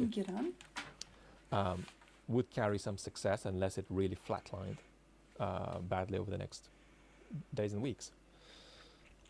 Boost morale in Ukraine also, yes, right? Doesn't tell us anything cumulatively, but yes, this boosts morale in Ukraine undeniably because Ukraine is stuck with a manpower issue, big manpower issue, and it's stuck between a narrative of victory that is unsustainable and a narrative of victory that is not yet developed. The first narrative of victory that's unsustainable is the one that's around the reacquisition of all territories that carries nearly insuperable obstacles now, but the basic thing to say about it is that's just not something Western powers support. So if it somehow happened, it would happen despite what the West wants, not because of what the West wants. Fair. But what's Ukraine's sort of civically acceptable vision of victory if it's not to be full territorial liberation, right? That's not save them. I'll have to look into it. Available yet in Ukraine. I kind of know nothing. So Ukraine's in a very severely difficult place, undereducated and this on the absolutely topic. constitutes a major boost. Whether it knocks morale in Russia, we'll say a little bit about later because it comes up in other questions. Redefinitions of rules of engagement, yeah, absolutely. In the sense that this happens and then the West has to react, and it's bound to react by saying, well, okay, then you did this, okay. And this has a disinhibiting effect without doubt on the West's openness to Ukraine doing things it was previously not open to supporting Ukraine to do. However, there isn't going to be a fundamental shift there. And on some issues, there's a very blunt ceiling on, how much transformation we might see.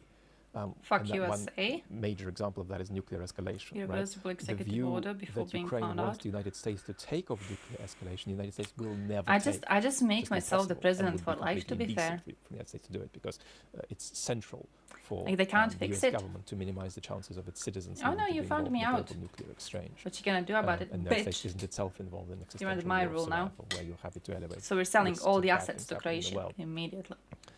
So the difference between the Biden and the Harris administration on nuclear non-escalation, beaches. if there is one, it's going to be between having that as a We would first, sell second, all third, the beaches fourth, to and fifth Croatia. priority, which is what it was for Biden. And USA just is having left it with as it. a first and second priority. Yeah, So I inside. could see a shift there. We're going to fear nuclear Armageddon a bit less, but it's still going to be the central US priority. And there's nothing Ukraine can do to displace that. It's just not Terrible going to calamities have happened to the Jewish people. Humiliating Putin is something Do that we I think feel, comes though? up in other questions. And the problem there, as Mark Galeotti quite rightly said, well, you embarrass Putin I and feel so it would what? be You're rather gonna melt stupid away of as a them result of to it, attack. and nobody will eat him up as a result I of feel that. it would be rather stupid. And could it not be that Putin benefits from this in some way? And I'm actually skeptical Because about it's like, this because you know how I'm feeling, right? Gonna get. Here's my take. You know the thing with like the frog, and you put the frog in water, and then like you slowly bring it to a boil, and if you do it slowly enough, then the frog will not figure out it's boiling before it's already fucking too late and it can't get out. Now, I feel the idea you're proposing with Iran doing an attack, I feel that's like upping the temperature too quickly and the frog figures out what's going on and then it jumps out. All right, and I feel this isn't really going to be helping Iran. It isn't going to be helping Russia. It isn't going to be helping any side, any party on that side of the axis, really. I'm not feeling there's a reason to do that. I feel it would be rather stupid of them to go and attack Israel full on. It's like no one would be benefiting. No one would be getting anything good from it. The only response that seems likely is that the Western leaders go, holy shit, this is an actual world war. We gotta respond now. And then Iran is fucked, and then Russia is fucked, all right? So like everyone is fucked. So I'm not really seeing that there would be a reason to actually attack. I do see a reason for propaganda. So I do see a reason for them going, haha, we're gonna attack you, but they don't really do it. But I don't really see a reason for them to just genuinely go and attack. I feel that's not going to happen. Hey, yo, Arikora. Who fears nuclear Armageddon? I think people of Kursk. Because I've seen calls to use a tactical nuke on Kursk. So I'm feeling Kursk People's Republic is in a really dangerous place right now. So, you know, send thoughts and prayers. Just got a call related to work. Are you not on vacation? Are you not on vacation? Why are you getting calls for work on vacation? You are? Why? Block the numbers. Just block the numbers. Nuke the nuke, heck yeah. Postman dostava. cold work related while you're on vacation. Block the numbers. Can you do the thing? You know how people do the thing? What's the word? People do the thing with making it automatic that some numbers, when they try to contact them, they can't, and instead they just like get a little message and it's like, hey, I'm on vacation right now and I refuse to speak to you, so you know, get back to me on this date. I feel you could do that. Integral part of the whole operation. That is not good. If you are an integral part of your work, there's two options. Option one, you're getting a shitload of money. Option two, you need a longer vacation so everyone else learns how to handle their own shit without you, because they're using you too much. That's what I've learned. Like, are they seriously writing for Kursk on the missiles and dropping them on Kursk? Yeah. Yeah. I don't know. It's a dumber thing than last time. If you remember when they were writing for Trump's ear on the missiles, as if Ukraine had anything with stupid Trump and his stupid ear. But like now they're doing the Kursk thing, so yeah. Went on vacation with the goal of getting used, and you go to the seaside. I mean, fair actually. Good luck. Good luck with those foreign sluts. I hope it works out.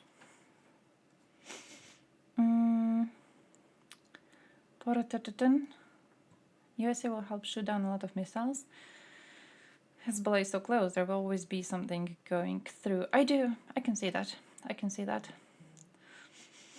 And just like when it comes to Iran itself, I'm not seeing I feel a lot of panic is being created for the idea of Iran like going balls deep and attacking Israel, but I'm not seeing it.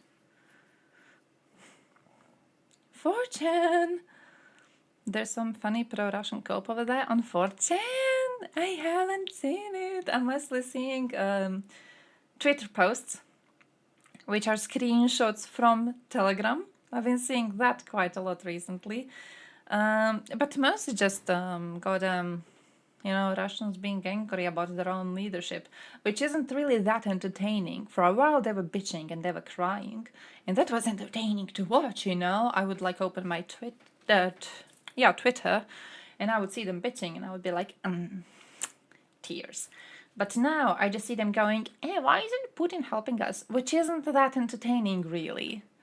It's just, going from something resembling an actual emotion to going back to their usual bitchery.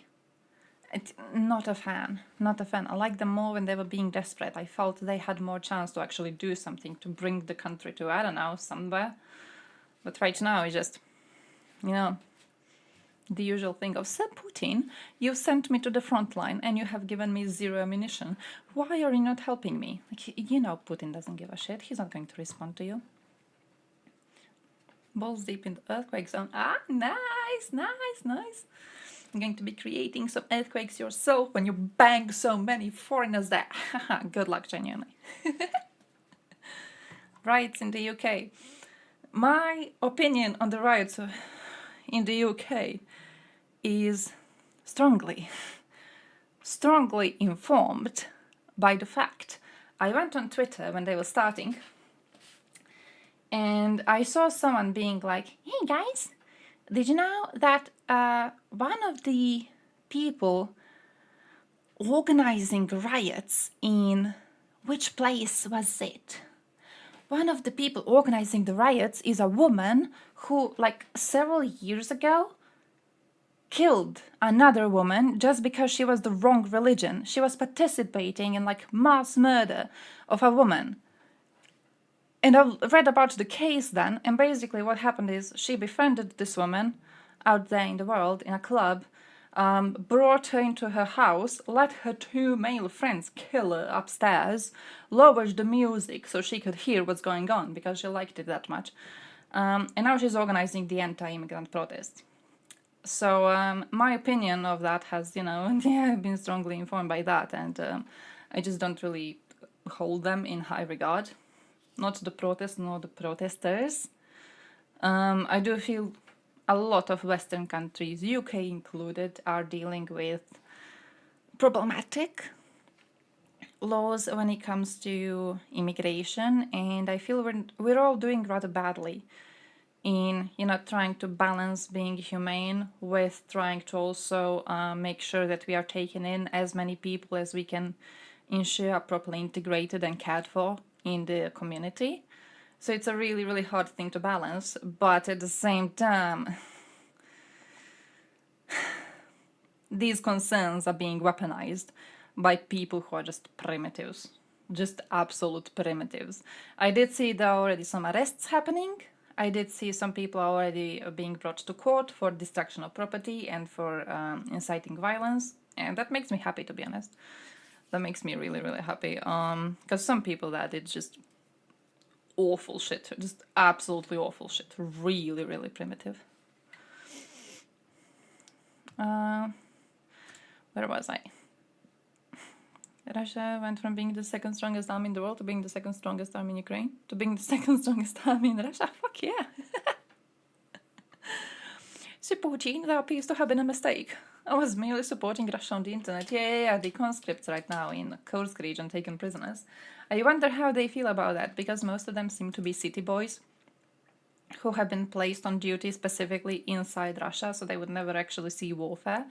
And now they're all surrendering to Ukrainians because they don't know how to fight. They're just useless. I wonder how it feels to them. I wonder how it feels that you joined this military because you wanted to support the invasion, but from afar. You didn't want your ass to be on the line, but you were still supportive of Russian military overall. And now you're taken prisoner. Kinda makes me feel good. What? In a house with no access to cars, you can only reach by boat or walking through forest, but I have a fiber internet and took a job call anyway. Why? Why?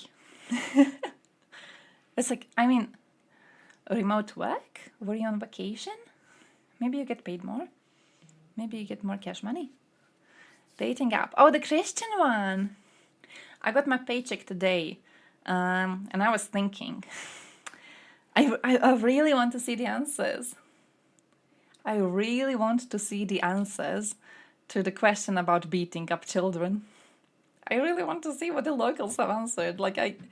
Oh my man, because usually they have such bad answers to that, the religious people. When you talk about, hey, should you be allowed to beat your kids if they don't listen to you? And they always have a way to say yes, but they try to say it in a way that makes them sound less mentally deranged, and it never works out, but they try so hard. I feel like seeing those answers written, I feel it would be so tasty. I feel it would be such a good experience for me. I'm not willing to pay for it though. I want it for free.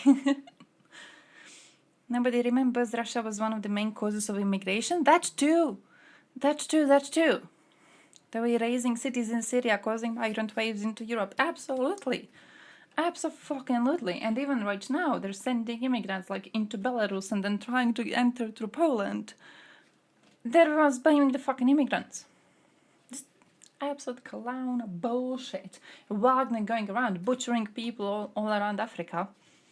Of course people are running away, and then we go, oh damn, why are all these refugees trying to come to Europe? Well, where else should they go?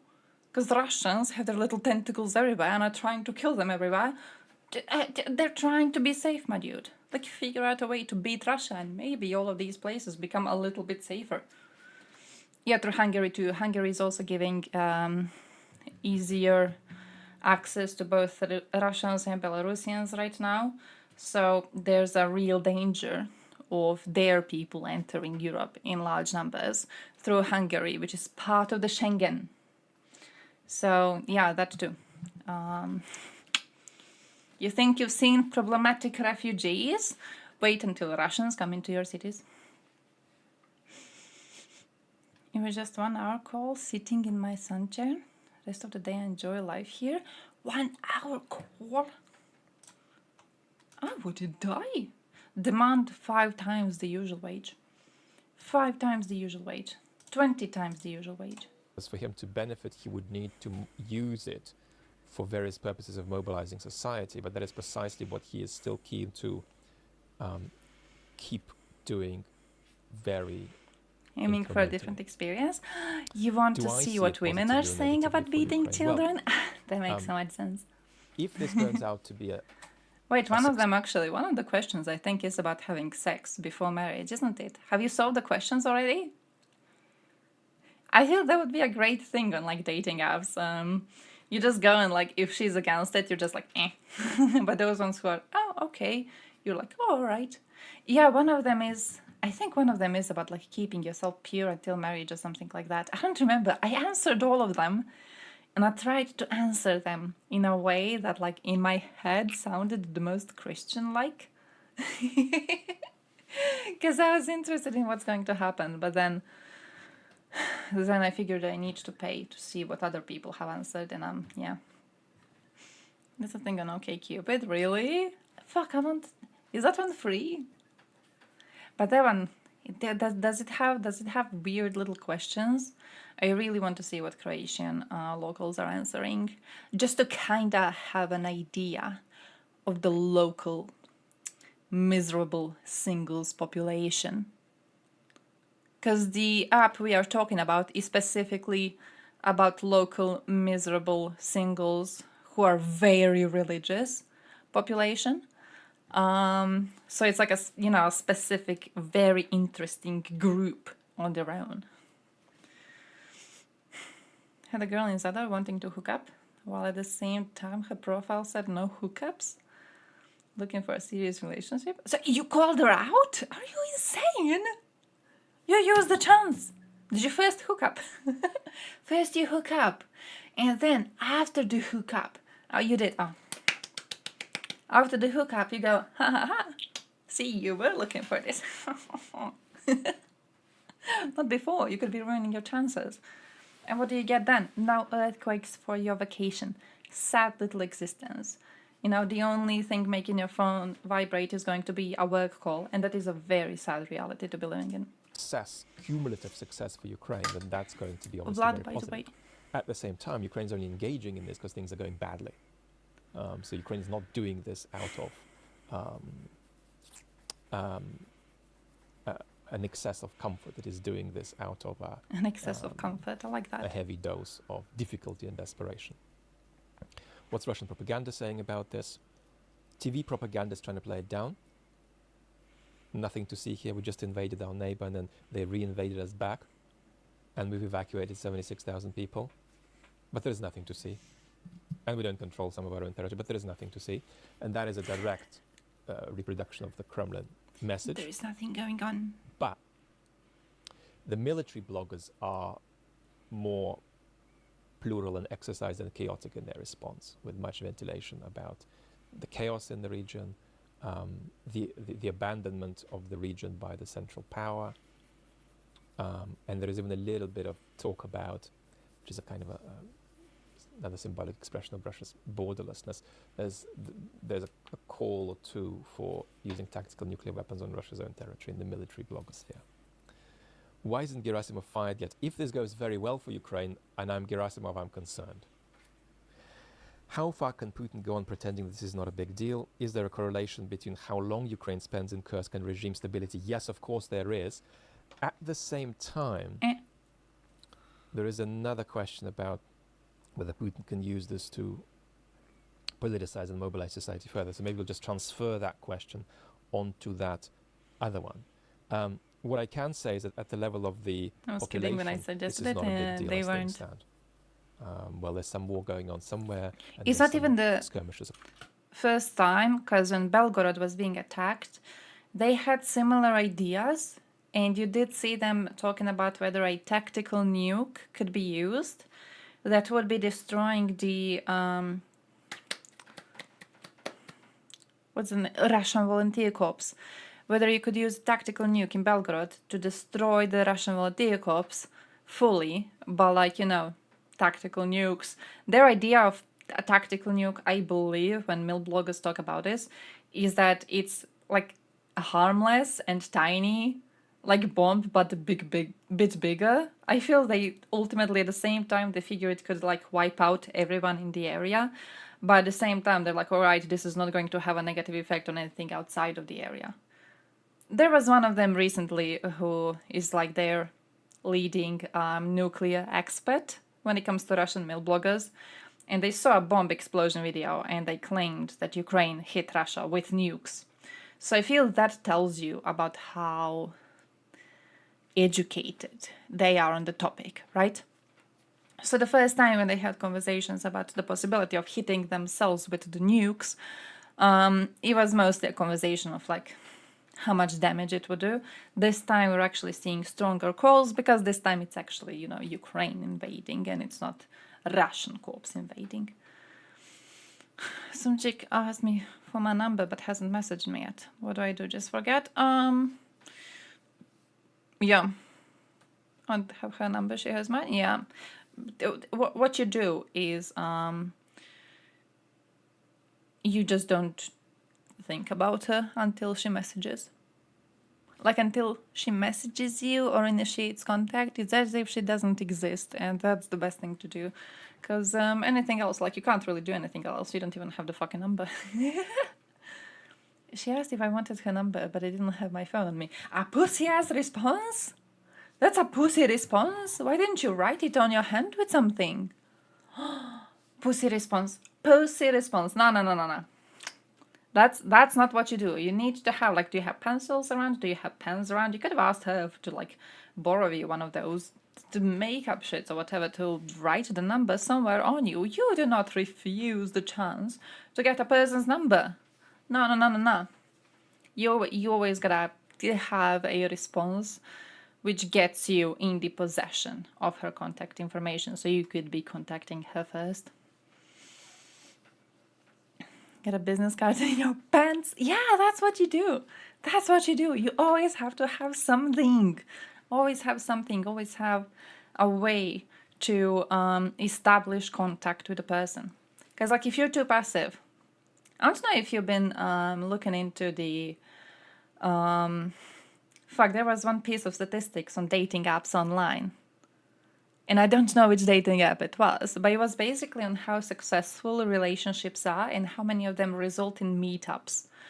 How successful, like, online chatting is and how often it results in actual meetups, right? And the thing is that if you do it quickly, like if you go balls deep immediately, you establish a way to contact her IRL and you, like, get a date sorted out as soon as possible, you're going to have the most chance to actually succeed. Because the longer you keep it going, the less interest there is in a person. The more meek you are, the more passive you are, less interested this person is in you, right? So when you're on dating apps, you don't want to do the bullshit with, like, a week of chatting with the person about your interest and bullshit like that. That's not what a dating app is for. It establishes immediate contact and you're supposed to go IRL meet with the person as soon as possible. You don't do stupid chatting. The longer you chat, the less interest they have. And what you do with refusing her number is you're basically pushing all the action onto her shoulders. And what happens is, like, she gets home, let's say, she gets home and she goes to take a shower and she goes to sleep. And then tomorrow she sees your number saved in her phone and she's a little bit less interested. Because the day has passed and the hype is not there anymore. And then another day passes and then she's even less interested. And then after a while you just lost it. So you gotta do it immediately. Balls deep, my dude. Yeah, just... Always be closing, go to the IRL stuff. Yeah, immediately. Like, immediately. Longer you wait, less chance you have of getting into her pants. Across the border, they're coming into Russian territory. Wow. Yeah, girls aren't complicated. It's just that if you do dating, and it doesn't even matter if it's like online dating or if it's IRL dating, like meeting people at clubs and shit, there's a lot of competition at all points, right? So like if I have the app, there's a bunch of people I could be matching with. If I'm out in the club, there's a bunch of men I could be chatting with, right? There's always a lot of competition. If you don't go balls deep, someone else will, both literally and figuratively. You know, there's always going to be someone who's going to do stuff quicker, and then the person just forgets about you, really. So, yeah, you just gotta go full in.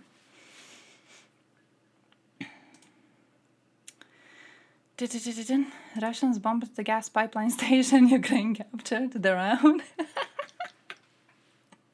Their own. Oh shit, that's cool. She works at a lingerie store in town. You know what you do?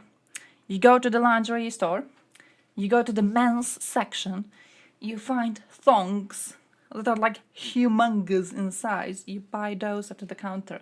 You start a conversation with her. She remembers your face. She sees you wearing sexy shit, and she is interested again. You relit the fire. I have written out the whole scenario for you. Go, go, go. Anal beads. DB. DB. Yeah. I don't think you know what a lingerie store is. I'm going to lingerie store to buy some anal beads. My man, where the fuck are you going? Talking about that. I was having a conversation with a friend about this. And I actually don't know. But like when I was in Germany, one of my most shocking experiences in Germany was that one day I was walking through the city, and on one street corner there was a sex shop. And it was just there. It was just there at like a normal street. And it's just there, and it has the windows and everything and stuff in display, like a normal shop, but it's a sex shop. I've never seen that here. Does Osijek even have something like that? Do we have that around the town? Because when I was in middle school, there were jokes about Osijek having one. And like I never went to check if it exists. And then later I heard that it's basically an urban legend to some sort and that it's not even a real thing. Like, do we have that? We have a few. Nice. Because I thought about it recently. I went to Serbia. I was in Serbia and I was in a Chinese shop in Serbia. And they're basically, you know how Chinese shops are? They have a bunch of bullshit. And they had a whole shelf with just sex toys. Just there. Like not some hidden corner of the shop. No, it was like makeup and then sex part. With like humongous dildos and everything. Never seen that. Never seen that. So yeah. 15+-year-old info. Oh, nice. I haven't been there in such a long time. That's been a long-ass dry spell, hasn't it? I've seen it a lot in Europe. Sex shops? I've only seen it in Germany. Like, just existing there in the open. I only see it in Germany. In Croatia, I've never seen it, really. I don't know if it's... I don't know if I just, like, don't know where to look. But I've genuinely never seen it. And it really, really shocked me that. Because, like, I don't know. It's being so out in the open. That's how we are. Yeah, I've learned a lot about Germans when I was there. Mostly weird stuff, but yeah. One of them was a VHS rental shop before they switched business models. Oh man, okay, yeah, but like VHS renting did become unprofitable really quickly, didn't it? I mean, smart business decision, I guess. 4 foot. Man. What? Man. That sounds very German, to be fair. From my experience with German, that sounds very German. Like if I didn't know any better, I would be like, oh, you're German? Because I bet you are. For the Kremlin to prosecute it, even though we don't know what we are when we're in politics. I bet it looks like a beer bottle. I mean, you know, there's lots of micro problems there for Putin, such as the fact that he's promised to not use the conscripted kids to engage in military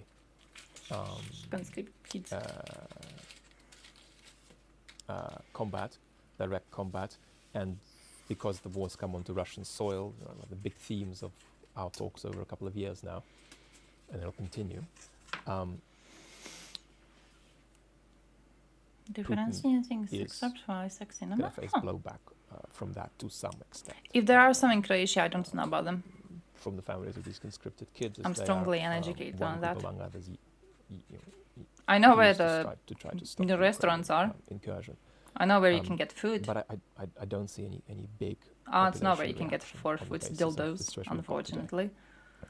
Why are people in Kursk so clueless? I won't re-legislate what I've said in the main channel video, which is that there's this extraordinarily deep state of depoliticization that can only shift. It's not that there can be some vision and some leadership involved there. It is not on the cards at all at the moment. And if that were on the cards, you recommended me some of the food places. It's your fault, partially. Why is this happening to us? Oh, it's because we did this. I'm waiting for that Refola KFC.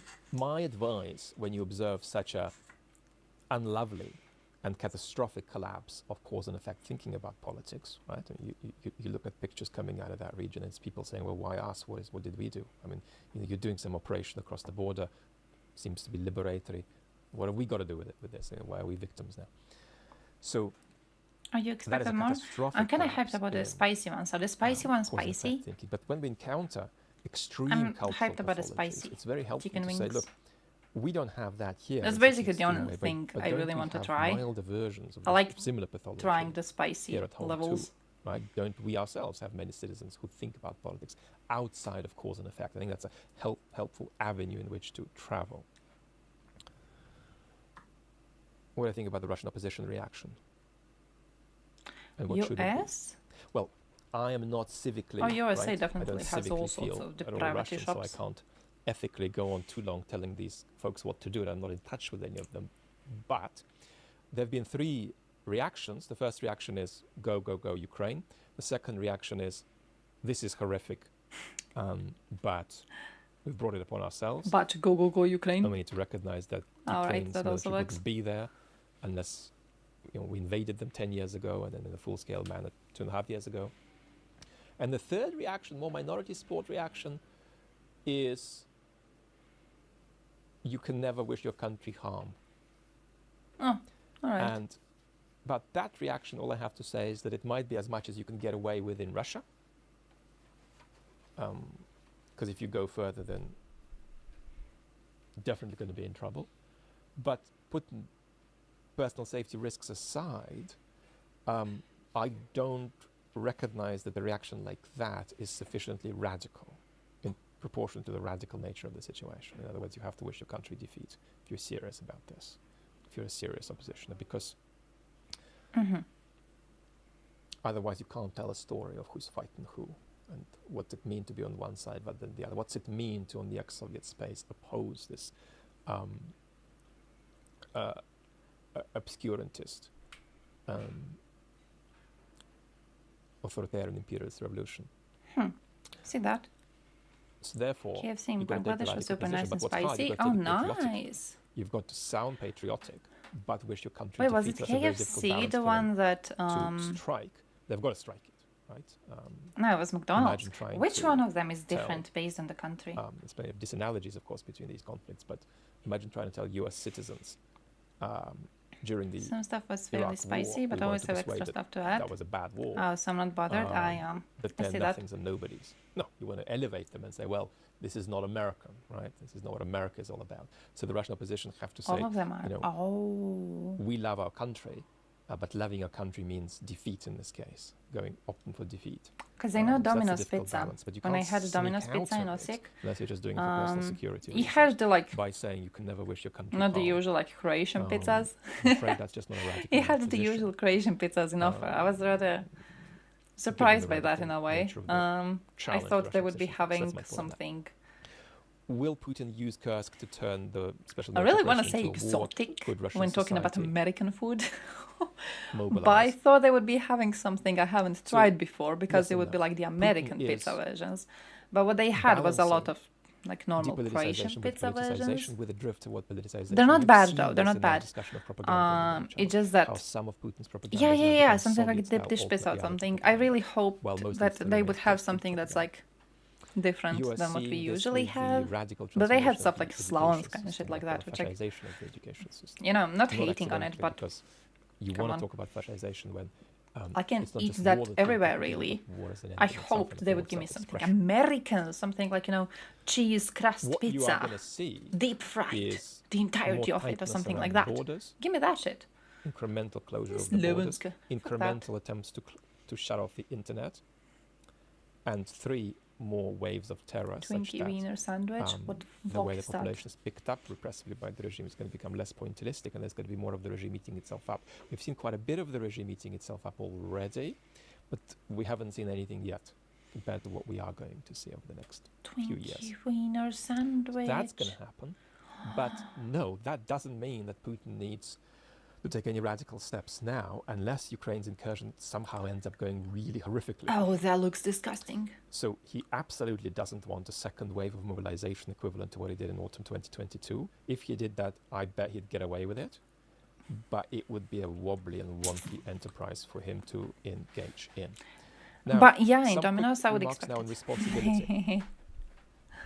Turkish kitchen. When I was in Germany, unironically, everyone was eating out at Turkish restaurants and like Turkish fast food. I don't think anyone ate like anywhere else when they were going out. It was always like, oh yeah, there's a Turkish place down here, so you go to the Turkish place. You don't go to a German fucking place. Of 800 words. And I was very conscious of how much there is that we don't know and we can't say. Great cheese. But journalists want from you pizza. I never had Pizza Hut. They want clear-cut positive reactions that cheerlead the side that folks support. Great. But short of that, they want clear reactions, and sometimes you can't do that.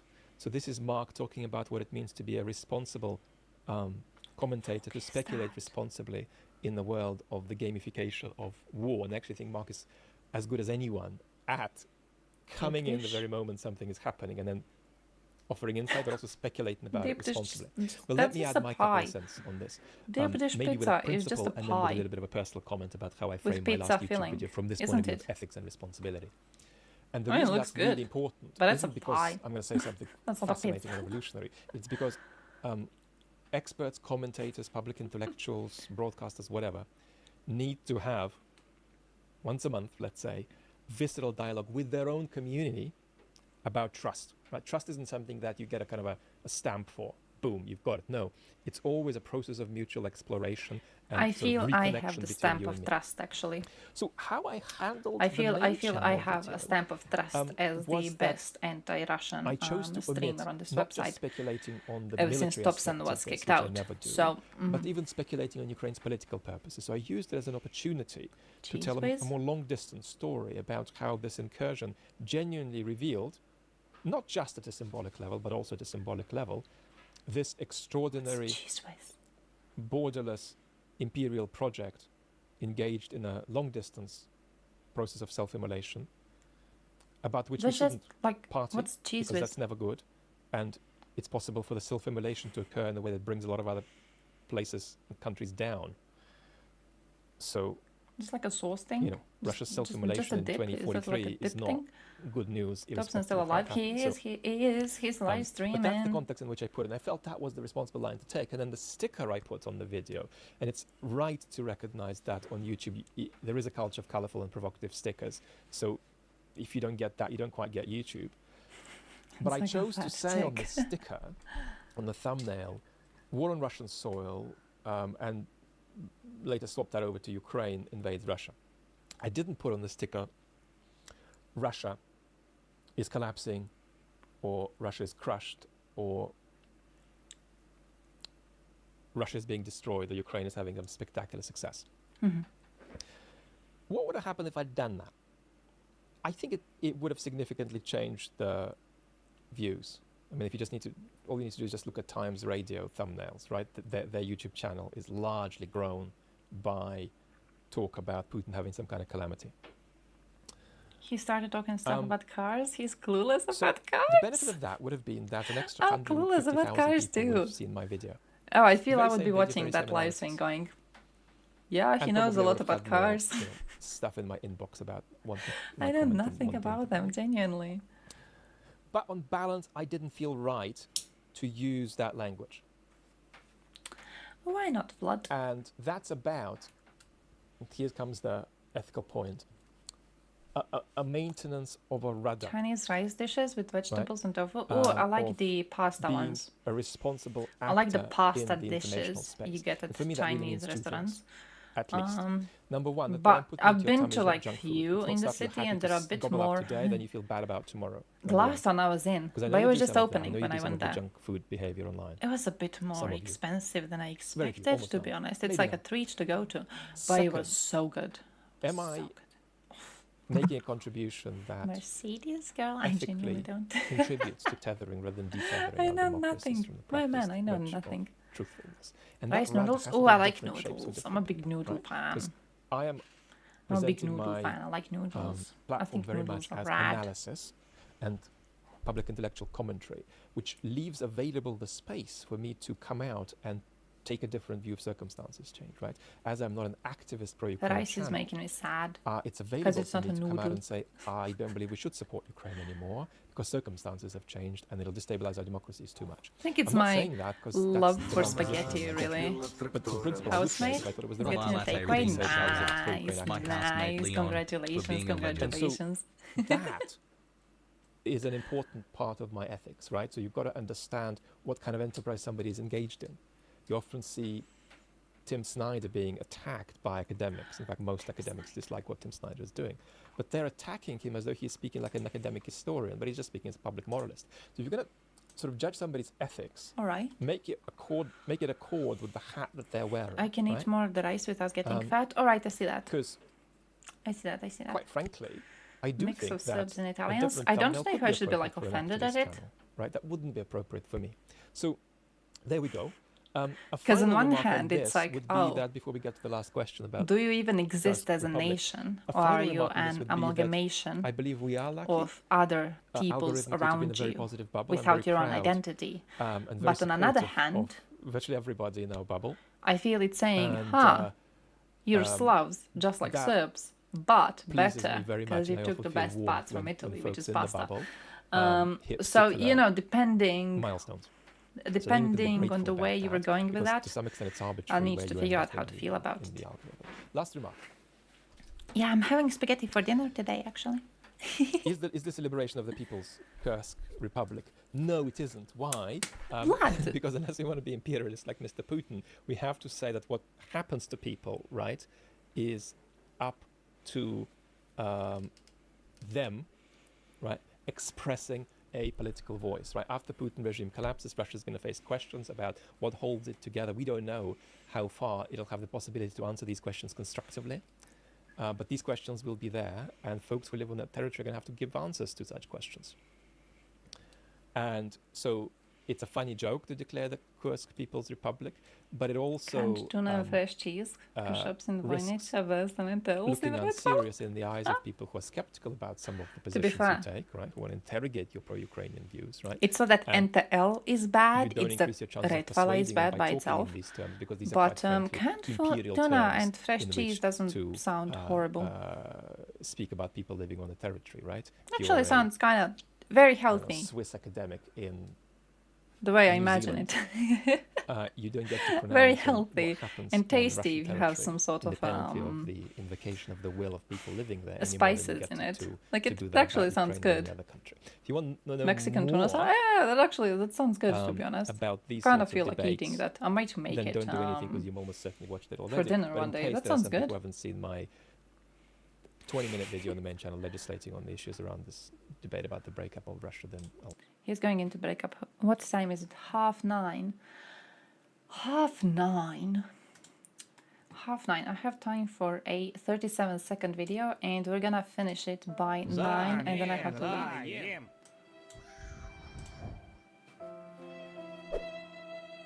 Утопаем!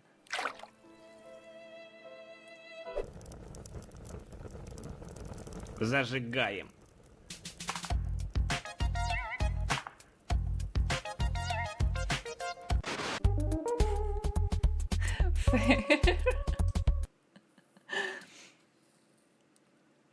it at 8 a.m. You're just traveling. Do you even like rest during vacation? Do you even rest during the vacation if you're just like traveling all the time? Welcome back. Today, by the way, we're gonna go through Arthur's updates, and then I have to leave. Then I gotta leave, then I gotta go. Local sick DJ that he wants to meet up in Zadar. Are you both on vacation? That's kind of cool. You both are on vacation and you're going to meet at the seaside to do some work. I guess it's gonna be work. Do you even count it as work? That's kind of adorable. Oh shit, I think I have none of the old commands because I did like a wipeout of everything. So I don't even know what I have. I think I got nothing. I got the ones for silencing people. And I think that's bad. I think that's all.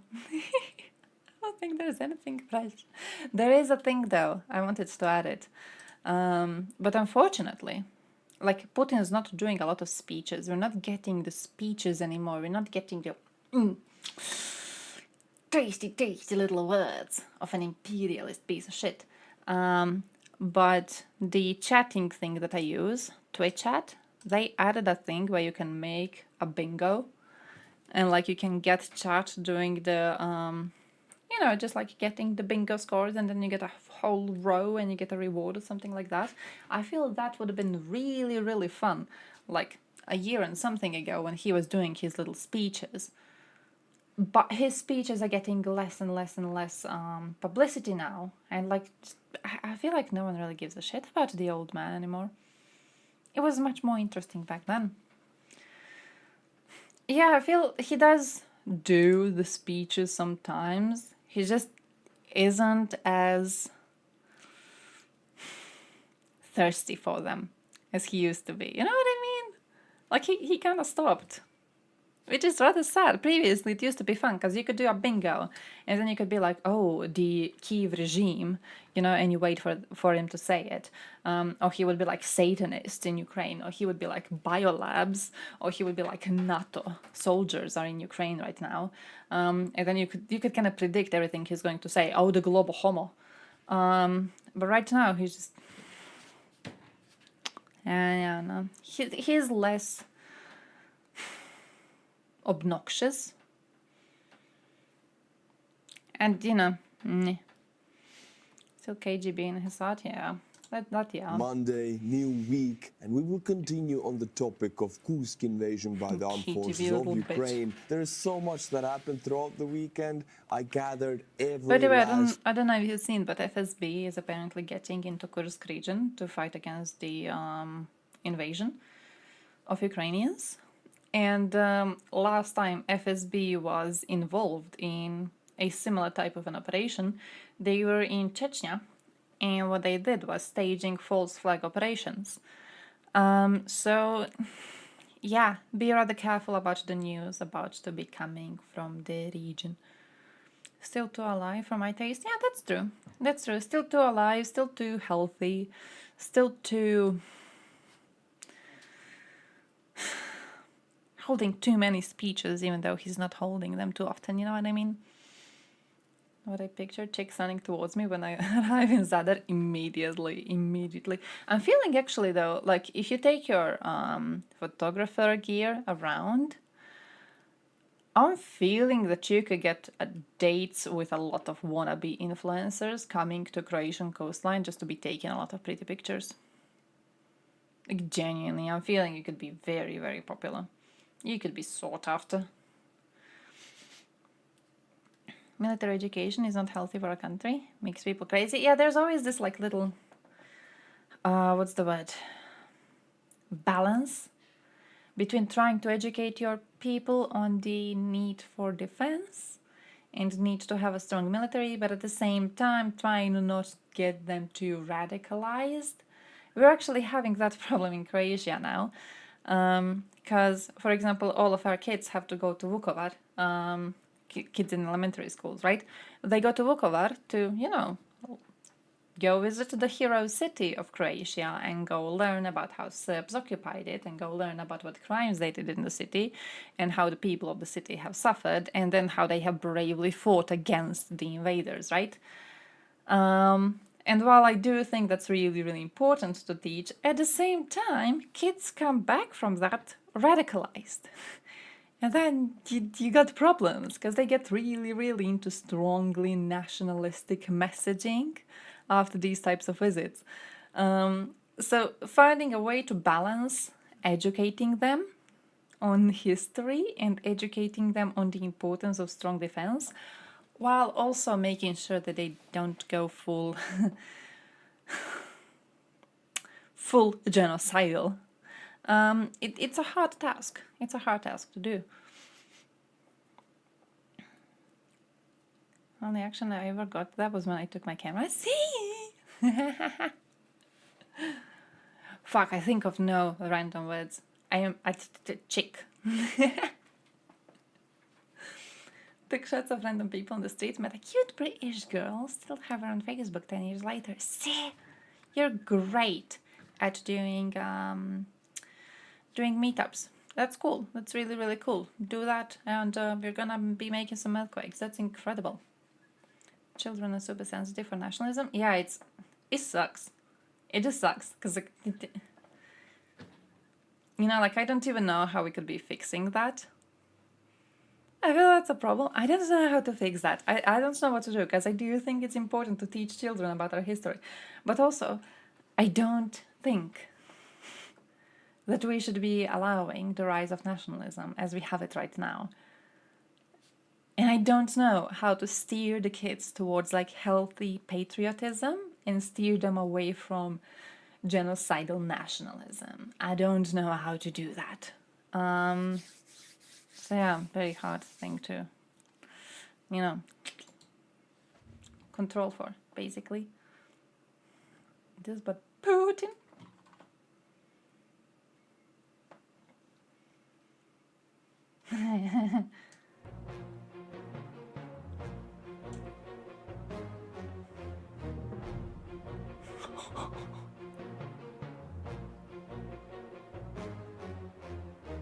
It was the plan that, if successful, would have changed the course of World War II.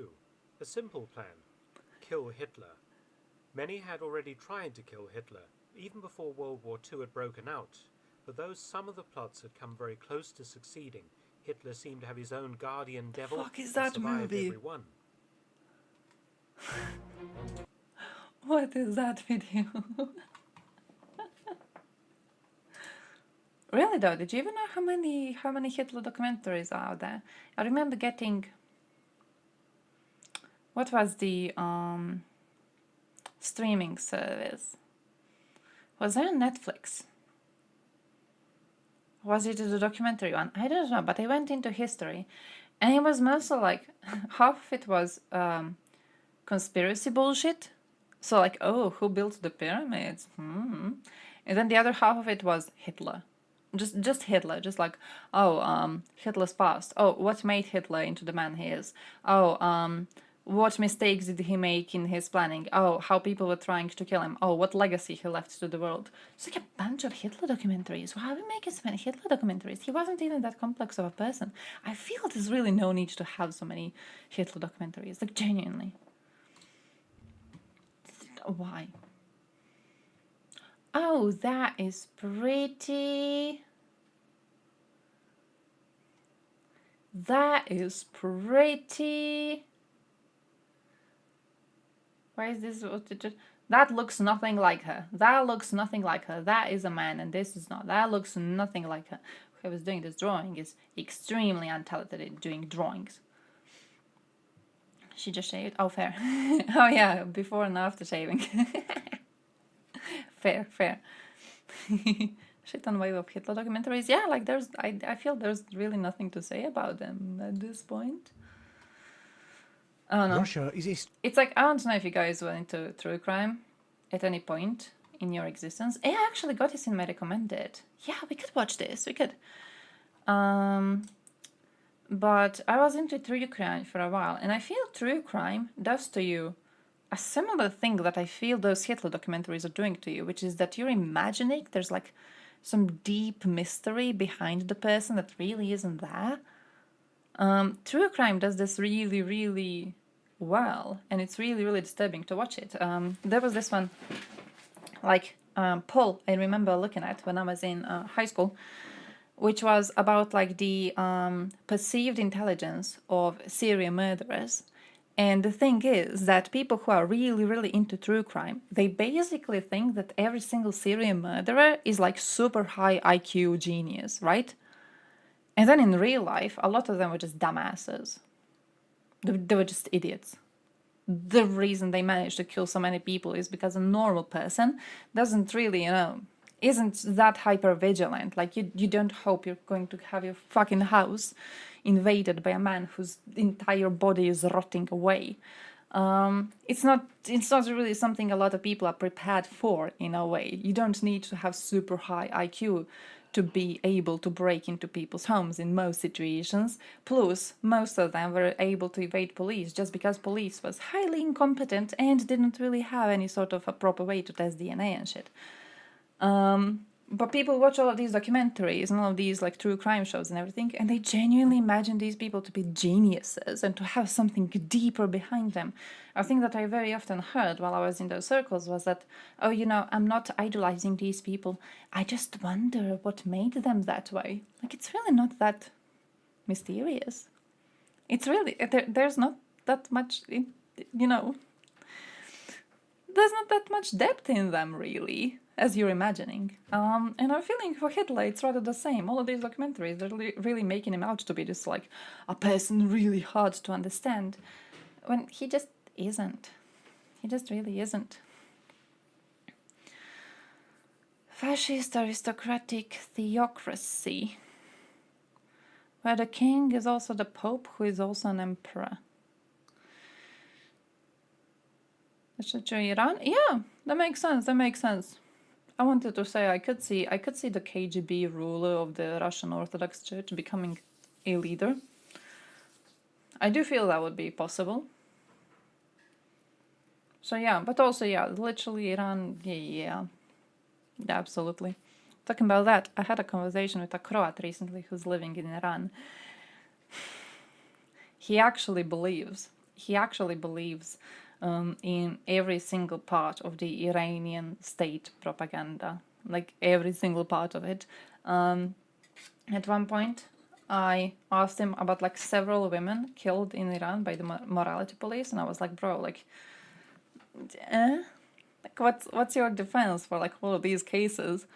And man just goes, yeah, it happens very often that people who have serious medical conditions fall unconscious because of the stress of being apprehended by morality police. So they like fall unconscious because of the stress. And then they fall into coma. And then they die. Because they have pre-existing conditions that make them really weak to stress. Like, really? Really? That's your take on it? Genuinely? So, yeah, that was wild. That was wild. Hey, yo, Alex, Slava, Knini, how are you doing? Very critical and kind of engaged parents. So I was very suspicious about Germany and its way to deal with its past. Yeah, I see that. My parents were never too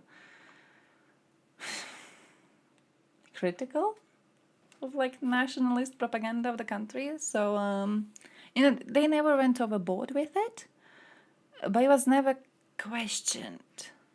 So I did fall down a very nationalistic path when I was in elementary school, which like I know I'm talking about like kids going down a very nationalistic path, but it was genuinely like disturbing. And when I think back to it, the stuff that was being fed to us when we were kids, and then the messages that we were, sending into online spaces and shit, that has been disturbing. Blew a fuse in the apartment, took out a light bulb and the Wi-Fi router. Oh, holy shit. Village electrical installations. what do I tell you? I had a my house, like the floor of the house that I occupy, it was built by a proper local work firm, like Baustelle, proper firm that came here and built it, you know. And recently, our family friend, who is actually working as a pro electrician, he came here to try and like fix some issues that were happening in the house. And he has said that he has never been as confused as he was when looking at the electrical installations in this floor. He genuinely doesn't know what's going on. There's few light bulbs that are sometimes working, sometimes not. He does not know why. Last time there was a thunder, half of the light bulbs, like on one half of the house, stopped working.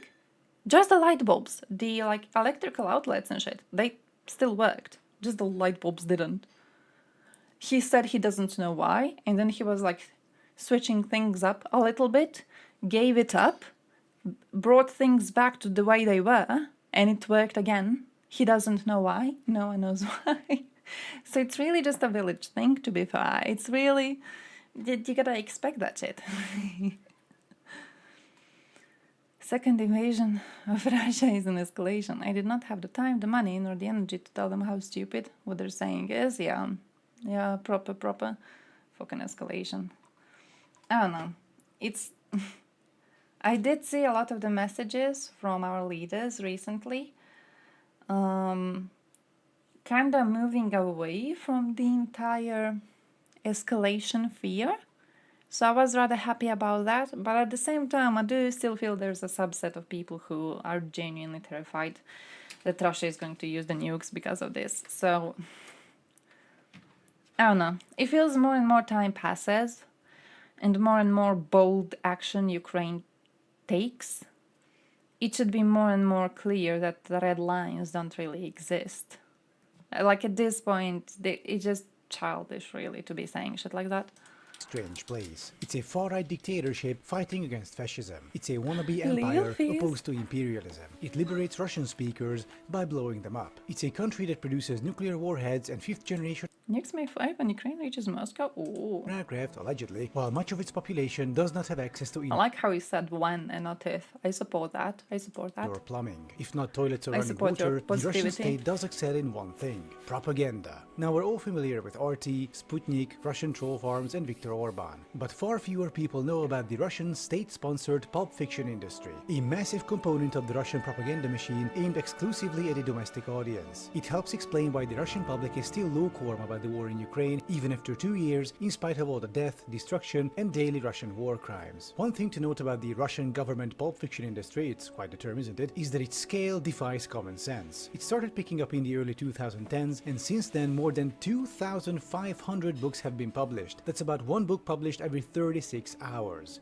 For the past decade. These books are like a contagion. They can be found everywhere in Russia, from the smallest kiosks to the Moscow Central Bookstore. They are in fact more common within Russia than indoor toilets, thanks to the massive centralized effort by the government to spread them absolutely everywhere. So what are all these books about? I want to talk about two main types. One is the so-called Battle Fantastic series, which is basically about the modern Russian army dominating every possible opponent in every possible conflict. Russia is great, our enemies are weak and pathetic, but also a mortal threat at the same time. Go Russia. The other type is called Popadanci, which roughly translates to people who appear suddenly. They are time-traveling alternative history books. Now, if you ever come across the term alt history online, you know you're in for some weapons-grade autism. These books are really no different, except they have the full support of the Russian state, and the stories are written from a pro-Russian, revanchist perspective, approved by a government agency. So how do we get from this graphical masterpiece to dude in an AKM shirt pointing a pistol at a 19th century British colonial trooper to Stalin becoming Darth Vader's apprentice? Well, get your deep diving suit ready, because we are about to immerse ourselves in the world of Russian state-sponsored pulp fiction.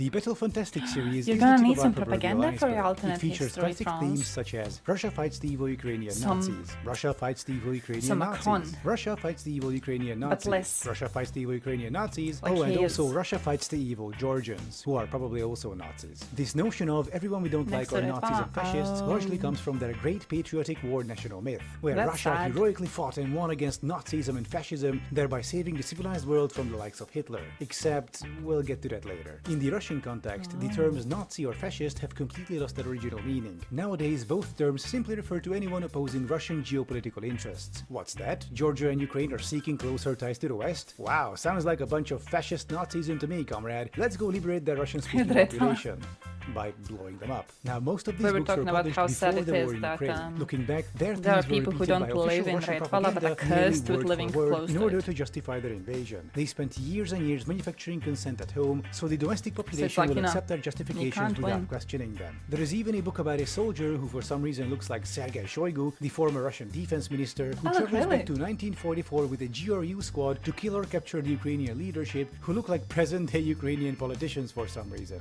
The Battle Fantastic series is an effort by the Russian government to militarize popular literature and with that whip the population into a pro-war frenzy. Want to pick up some What's that stupid Wikipedia in the background? Is that... What's he googling? of them from Moscow's central wanna bookstore, see why that not grab list. some mock Russian military equipment in the process? It's right there, next to the fiction section. Of course, this manufactured consent is also present in the West, only in more subtle ways. Think of the creative phrasing some news outlets apply, for example when comparing Ukraine and Palestine-related headlines. Thankfully, Ground News is here to help you navigate through the media landscape. It's a news aggregator website that collects articles from around the world so you can compare how different sources report on the same story. It gives you important context about a news source's political bias, reliability, and ownership structure, among others, which is very important information when judging a news story's veracity. Let's take a story about a recent event. According to Ground News, this story was covered by 133 news sources so far, with a bias distribution leaning towards the left. The bias comparison feature tells us that the left emphasizes US rejection of election results, the center focuses on neighboring countries' reactions, and the right relies more on emotional appeals. Ground News even has a blind spot page where you can find news stories that have little to no coverage from one side of the political spectrum. Ground News is a powerful information tool helping you navigate the news information landscape, enabling you to stay on top of the news cycle. I can only Wait, do recommend you usually it. Go use to Booking? ground.news/Adam or scan this QR just code like to going receive to a hotel? 40% off their Vantage plan, which includes Because I've unlimited seen access people to talking every about feature. it a lot Or you can try recently. their Pro plan for just $1 a month for great value. By subscribing to Ground News, Because like you're apparently,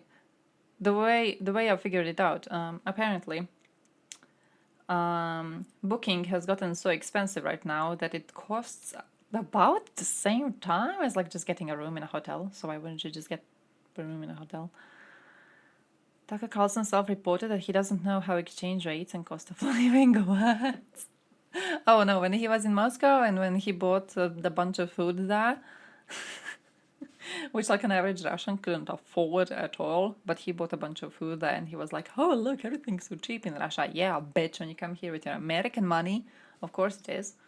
not only supporting me in making more content for you, but also an independent platform making the media landscape more transparent. Thank you for checking out Oh, I Ground don't even know News. how much hotels cost. The next level of Russian state pulp fiction is books set in the Justin, 19th just century, how's life involving going? Russian czars. Here we start delving into the We're learning about propagancy or Russians. time traveler books. Oh boy. In this particular book, Tsar from the future, a guy from Explains today's the Russia price. wakes Yeah, it up would in have the been body like of 50 Nicholas euros. II, prevents the Russian Salt and Revolution, pepper. defeats Great Britain, because of course he does, and then casually conquers Istanbul with modern weapons. 70 Why worth Istanbul? it. Because that's the seat of Eastern Orthodox For salt. Christianity. The Russian Vatican, basically. So in just one Russian book, this guy Vatican, defeats see? Russia's #1 archenemy, Britain, saves the Russian Empire, makes it a global power, and then basically conquers the Ottoman Empire. These books have zero chill. In another book, Rise Up Russians, See, Ali, I feel these books would be highly educational in trying to create a fictional society where the head of government is also the head of religion.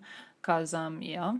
This time, two time travelers wake up in the bodies of Nicholas II and also his predecessor, Alexander III. Oh, is that- The long-awaited sequel to best-selling Save Russia, a new journey into the past. Our contemporary, having taken possession of the body of Nicholas II, rewrites history in our favor. To help him, from the present day, other Popadanci arrive, under whose leadership the Russian Empire makes an incredible leap into the future. Industries developing by leaps and bounds. Grand dukes race around St. Petersburg in cars assembled in house Nizhny right next to Novgorod. an The Russian aircraft, army and see? Navy are actively mastering radio communication. The construction of the Trans-Siberian Railway is in full swing. Soon the temporary blitzkrieg begins to stall. Nikola Tesla, whom the landing party from the future invited to Russia, goes missing. The Russo-Japanese War begins 15 years ahead of schedule. Powerful external forces that do not want the prosperity and greatness of Russia in every possible way slow down its rapid development, trying to return history to its former rails. Who will win this struggle, Russian poppadancy or our enemies? Will it be possible to overcome the inertia of time? Will Russia have a bright past? Man, these things are like National Victim Complex, the book series. Does it make I guess sense one to way say of will not Russia dealing have with a the bright trauma past? is to write books fantasizing about going back in time. Yeah, and because fixing. I know a person here who does booking and she's renting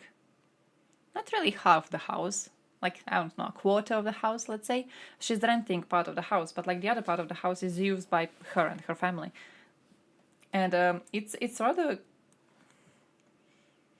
I feel if that was my booking option, I feel I would not take it. Because it's rather weird. And mostly, you know, it's... The tourists who come there, usually it is people with families, but they're not really big fans of having a family that's just, you know, living in a house constantly snooping all over. So she's supposed to be like renting a building separated from the house, but it's not really separated. So I don't know how it works, like at the seaside, but I assume what people are doing is like renting both halves for like tourists, right? Big house split into 2 apartments, separate exits, 2 bedrooms and everything. Ah. Oh, nice. Oh, that sounds cool. That sounds cool. Still mad about the Russo-Japanese War? Of course they are. They're just mad about everything. They gotta be mad about everything. At all. If only you could It's just a go part of back the to being mysterious 7 years soul. old with your current knowledge and experience and that sort of stuff. Other than bizarre time traveling stuff, there is also a bizarre amount of books dedicated to the complete destruction of Britain. Yeah, so you might have noticed Russian propaganda has a thing about Britain. They use the term Anglo-Saxon a lot to refer to their enemies. That's because they consider the US and the UK enemy number 1 and number 2 respectively. And since They are the quite US happy originated about from the killing Anglo-Saxon sphere of the British civilians Empire, you get the idea. Pictured here is a time-traveling Spetsnaz team taking over the HMS Victory and capturing Admiral Nelson. So in Russian thought, if you could just go back in time and destroy the British Empire, then the US would not exist as we know it, giving Russia free reign to rule the world, hand in hand with Nazi Germany. Wait, what? Oh yeah, welcome to the next level of Russian state pulp fiction. The Hitler stuff. During World War II, Nazis and Soviets famously tried striking an accord with the Molotov-Ribbentrop Pact. It was a non-aggression pact governing the relationship between Soviets and Nazi Germany. It famously broke down when Hitler attacked the Soviets. But few people know that there was a second, parallel attempt at an agreement, the German-Soviet talks, where the Soviet Union officially petitioned to become the fourth Axis power next to Nazi Germany, Fascist Italy, and Imperial Japan. These talks also broke down, however, after Stalin was overly aggressive with his proposals and demands. But an actual agreement was already within reach at that point. The Soviets were this close to becoming the fourth Axis power. I think they if you think this consider contradicts the you great the patriotic war myth of Russia being the great crime bulwark against fascists and Nazis, that the you're right. English The fact that they people actively have tried to join them a year committed before against the kinda world. ruins the narrative. The most notorious books in the Hitler pulp fiction Okay, if we were to destroy the Brits before USA formed, then USA would not form. Will he succeed in defeating England by carrying out Operation Sea Lion, an invasion of the British Isles? Will he dare to lead a military coup to remove the Nazi party from power and destroy the SS? Will Comrade Führer be able to prevent a clash with Stalin, preventing a suicidal German war against the USSR? Oh, how progressive. They actually want to get rid of the Nazis. Well, not really. In official Russian state canon, the only reason they hate Hitler and the Nazi party is because they attacked Russia. So when the writer has the heroic time traveler get rid of the Nazi party, it's not because of some principled action opposing the far right, but because they were the mean people who attacked Russia. In the real world, following the destruction of Nazi Germany, Stalin continued ethnic cleansings, putting gay people into camps, and otherwise the Soviet Union carried on with its rich history of anti-Semitism. Still, at least the Popodanets in this book gets rid of the Nazi party. Oh, but wait, there is another part. Comrade Hitler, Book 2. Hang Churchill. Our Popodanets, transferred into the body of Adolf Hitler, changes the history of the Second World War. What price will have to be paid for the invasion of Britain? Will Churchill be hanged as a warmonger for crimes against humanity? Will the Reich's alliance with Stalin's USSR come to fruition? Will Comrade Hitler, together with Comrade Stalin, be able to defeat the US and build the atomic bomb before the Americans? Holy fucking... Okay, this is a bit more explicit. I guess the whole getting rid of the SS in the previous book didn't resonate with Russian audiences. This is why you should never believe tanky Nazis when they tell you, oh, Stalin didn't want an alliance with Hitler, he was going to heroically fight Nazism all along, he was just pretending. No, he fucking wasn't. In fact, as illustrated by the disturbing amount of Nazi-Soviet friendship-themed pulp fiction, many Russians would be ready to do so even today. Alright, there's this gem as well. Assault for the Future, very subtle cover art of a modern Russian soldier palling around with a Nazi soldier in London and the burning Sherman tank in the background. It's always the fucking Brits, man. This book is also on the progressive side, where Hitler gets assassinated, there is an anti-fascist coup in Berlin, after which the Wehrmacht immediately joins the Soviets, and then Stalin nukes the US and institutes a global Soviet world order. Great. These books are the apex of government-mandated cope. It's the loser incel guy under the shower thinking about all the ways he could have gotten Stacy for himself if that dumbass Chad didn't steal her away. It's that kind of cringy, daydreaming power fantasy, except it's done by the Russian state. Oh, this one's fun. A pilot from Novorossiya, that's the region Russia initially took from Ukraine in 2014, travels back in time and finds himself in the body of Stalin's son, who's also a pilot. His modern Russian jet and apparently smartphone are also there for some reason. So he goes to win the war with future technology and exposes Nikita Khrushchev, Stalin's successor, as a traitor and a Western double agent. Just so everyone is aware, Khrushchev was the one who ended Stalin's reign of terror. He presided over the period called the Thaw, where previously brutal repressions eased, censorship was relaxed, and Stalin's ethnic cleansings and deportations generally came to an end. This was Khrushchev's legacy. He ended Stalin's totalitarian terror state, and for this, he gets labeled a Western plant and traitor by contemporary official Russian propaganda. The modern Russian government has been making a massive effort to rehabilitate and repopularize Stalin. And so in this book and many others, the protagonists explicitly set out to save Stalinism. But see, we're not asking the right questions here. Instead of why Stalinism, we should ask why not Stalinism in space. Enter the final level, rock bottom, red No, I've never seen it. But now, to be fair, I tried to find the Wikipedia that he's scrolling through and I can't find it, but I imagine someone commented on the replies. But I tried to find it on Wikipedia and I landed on Wikipedia for accidental travel. If you go to Wikipedia on accidental travel, which is a speculative fiction plot device, there's a whole subset of Wikipedia talking about it in Russian fiction. Like a whole part, it's like, oh, in Russian fiction, and it got really, really popular, and driving to self-fulfillment and patriotic nostalgia over the times of Soviet superpower. Ooh. And then they're going through like analyzing what sort of people do this accidental travel and what they do as a result. Shit like that. Like, what the hell? Yeah, accidental travel is like a plot device in which ordinary people find themselves outside of their normal place or time, often for no apparent reason. So like accidentally they go back into history and then they try to, you know, fix it to not be in the Russian shithole of the day, I guess. That sounds like useful, you know? Hey, we have no roads and we have no working toilets and we have no plumbing and we have no heating here in Mother Russia. But imagine if I wake up tomorrow and I get a chance to kill some Brits hundreds of years ago and then USA never exists as a country. Oh, that would be very cool. We would definitely have the roads then. Like... In the year 1941, Darth Vader ends up at Earth for some fucking reason on board of a Star Destroyer. Noticing there is a war going on, Vader allies with Stalin and helps him win World War II. Vader's support, however, comes at the cost of Stalin's submission to him, but Stalin manages to overpower and defeat Darth Vader, then takes control of the Empire and destroys America. The book ends with the following line: Stalin liked his new Star Destroyer. Far below him, on the surface of the planet, burned the ruins of Washington.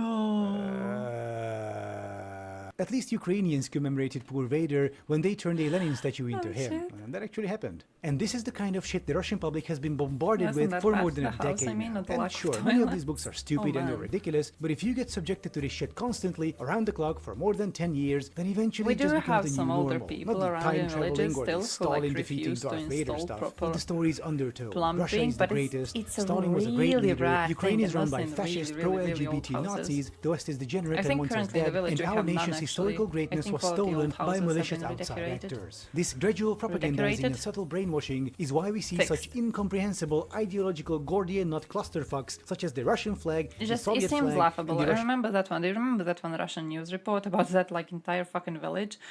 that had the outdoor toilet.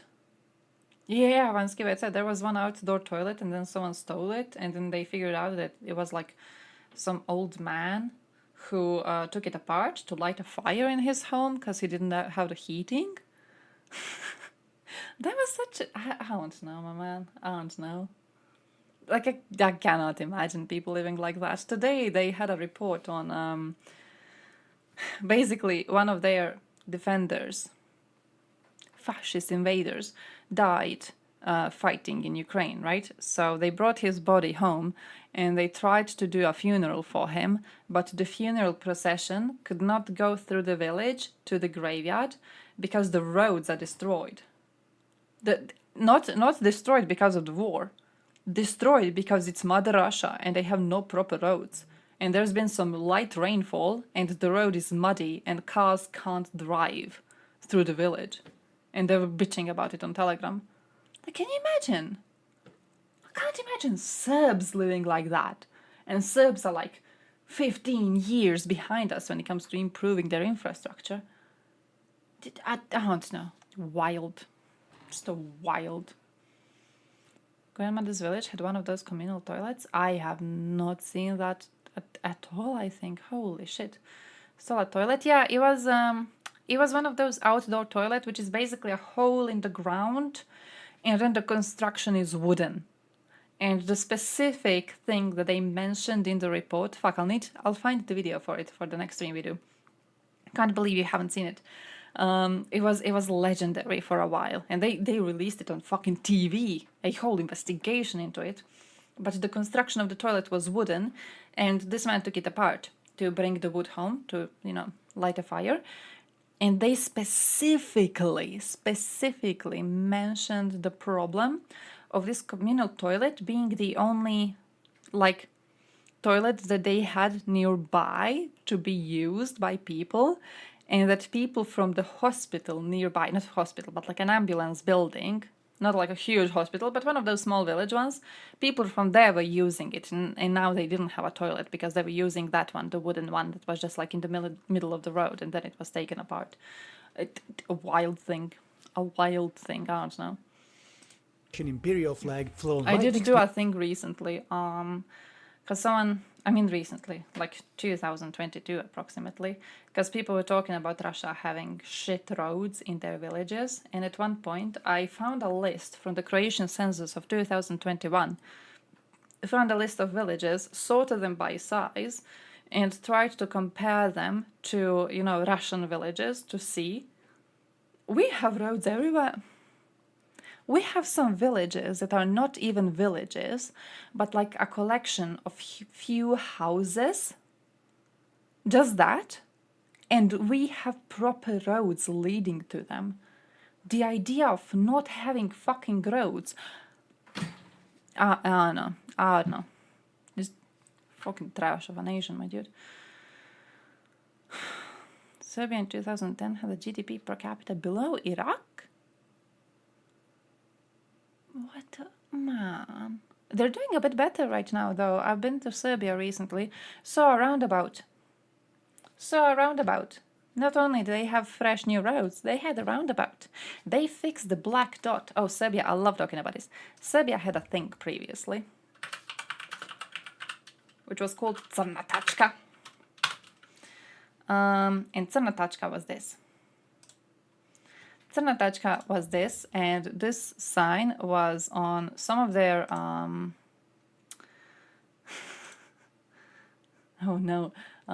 dangerous spots on the roads, they say. Specifically, when I was going to my relatives, I would encounter this at one location, and it was where the road was going across a railway. And at the place that they meet, there was this spot, which was Crna tačka. And the reason was there is because there was no warning that the train was incoming, right? So there was no, light warning, no sound, no ramp to go down, nothing. There was just nothing. You would not know if the train was coming by any sort of road signs. You would not know what's going on. So they just like stuck this there, and they were like, yeah, accidents happen here, watch out, and that was it. And they fixed that. They fucking fixed it. Last time I was there, they had the whole deal with the ramp and everything. They properly fixed it, all right? So Serbia's doing well. Serbia's actually doing well. Yeah, the specific place, it's like in the middle of a corn field. So sometimes during the year when you would go, it would, you would easily see if the train was incoming, but sometimes during the year the corn was really, really tall and you couldn't see if the train was incoming. So you just kind of had to be lucky because, like with the sound of your car and everything, you don't hear the damn thing coming. So it's really, good luck, basically, good luck. But they fixed it, and I'm really, really proud of Serbia. I genuinely do feel Serbia is doing a lot better ever since they tried to pretend that they want to be a European Union member. I don't really think they do want to be a European Union member. I still think they're like kind of anti-Western in that regard. But I do think European Union funds are helping them as a country. Russian version of Inglorious Bastards, where Russians get to the west of Ukraine and slaughter everyone. And little girls are carved with the coat of arms of Ukraine on their foreheads? What the fuck?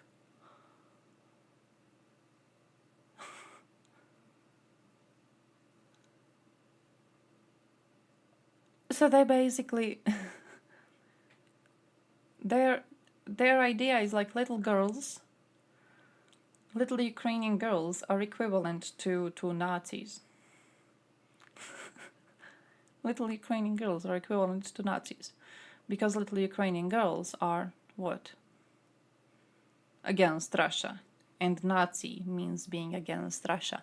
I see how they drew the connection. To each other I just on despise giant them. flagpoles in the harbor of St. Petersburg. Three distinct forms of Russia whose values should be diametrically opposed to each other. The capitalist and democratic Russian Federation, the anti-capitalist, anti-monarchy and anti-imperialist Soviet Union, and the very much imperialist and very much run by a monarch Russian Empire. How does all this compute? It doesn't. It's not meant to. It never meant to. It doesn't matter. Nothing matters except the greatness of the Russian nation. Ideals of socialism, communism, capitalism, democracy, they're all just meaningless sugarcoating on millennium-old Russian imperial ideals. Subjugation of neighbors, consolidation of wealth and power in the hands of a ruling elite, purging or forcibly Russifying all non-Russian ethnic groups, and the murder and deportation of those who disagree. And this mountain of written slop aimed at a domestic Russian audience is just one small component of this imperial insanity. The only thing that ever mattered to the Russian elite, regardless of what they called their country at the time or what ideology they pretended to champion. And these books, especially since 2010, were a shining example of the Russian elite's true intentions. How come they got ignored by the West? Sergei Sumlevny, an Eastern Europe expert from Germany, also asked this question. After all these examples of Russian state-run preparation for a global war, militarization of people, spreading all possible weird violence fantasies, one may ask a question. How the hell did Western embassies ignore this? It was so obvious, right? It was not hidden at all. Revanchist books were sold everywhere, revanchist movies were blockbusters, they literally formed Russian culture after the 1990s. Literally nothing was hidden. My take is, it was a dangerous mixture of ignorance, Russia fascination, laziness and corruption. One need indeed to have a special mood to dig into local culture while working abroad. Learn the language, know cultural codes, read a lot of shit like these books. Many of those who went to Russia read Dostoevsky and believed they knew Russia. Instead, they had to spend a couple of years on LiveJournal and read Krylov,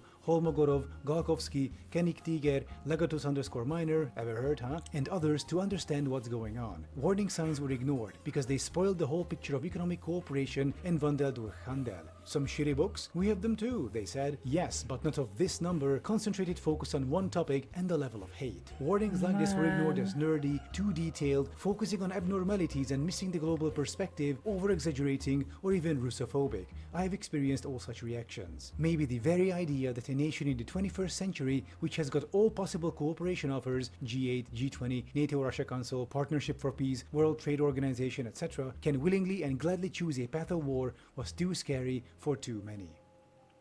At the end of this video, there are two more books I'd like to show you briefly. Think of this as the bonus round. You think you're ready, but you're not. Exhibit A, Red Lord. Stalin, after his death, awakens in a fantasy world, adopts the Red Lord moniker, and turns that world's great magical war into a great patriotic war. I know, I have no idea either. I genuinely don't know what I can add here. And Exhibit B, the tank driver of Mordor. A Tank Academy cadet gets transported to Middle-earth by a wizard with his tank, so the cadet can help Sauron win. I mean, is anyone even remotely surprised at this point? He agrees to this because apparently Mordor is a model of statehood for all of Middle-earth. We represent ideal organization and order. Wherever we come to power, we put an end to the arbitrary rule of little people who imagine themselves kings. Yes, sometimes our methods are harsh, but you can't plant wheat without pulling up a few weeds, can you? Unified power and unified order are the ideals of Mordor. We have brought the light of truth to the Far East and South. But the West? Apparently this is an actual quote from one of the characters. Oh, and apparently orcs are genetically inferior or something, so the tanker cadet gets recruited into the Mordor eugenics program, where he gets to have sex with orc women to produce a stronger orc breed. Okay, I admit this is a pretty creative spin on the Uruk-hai. Someone had to approve this story at a Russian government agency.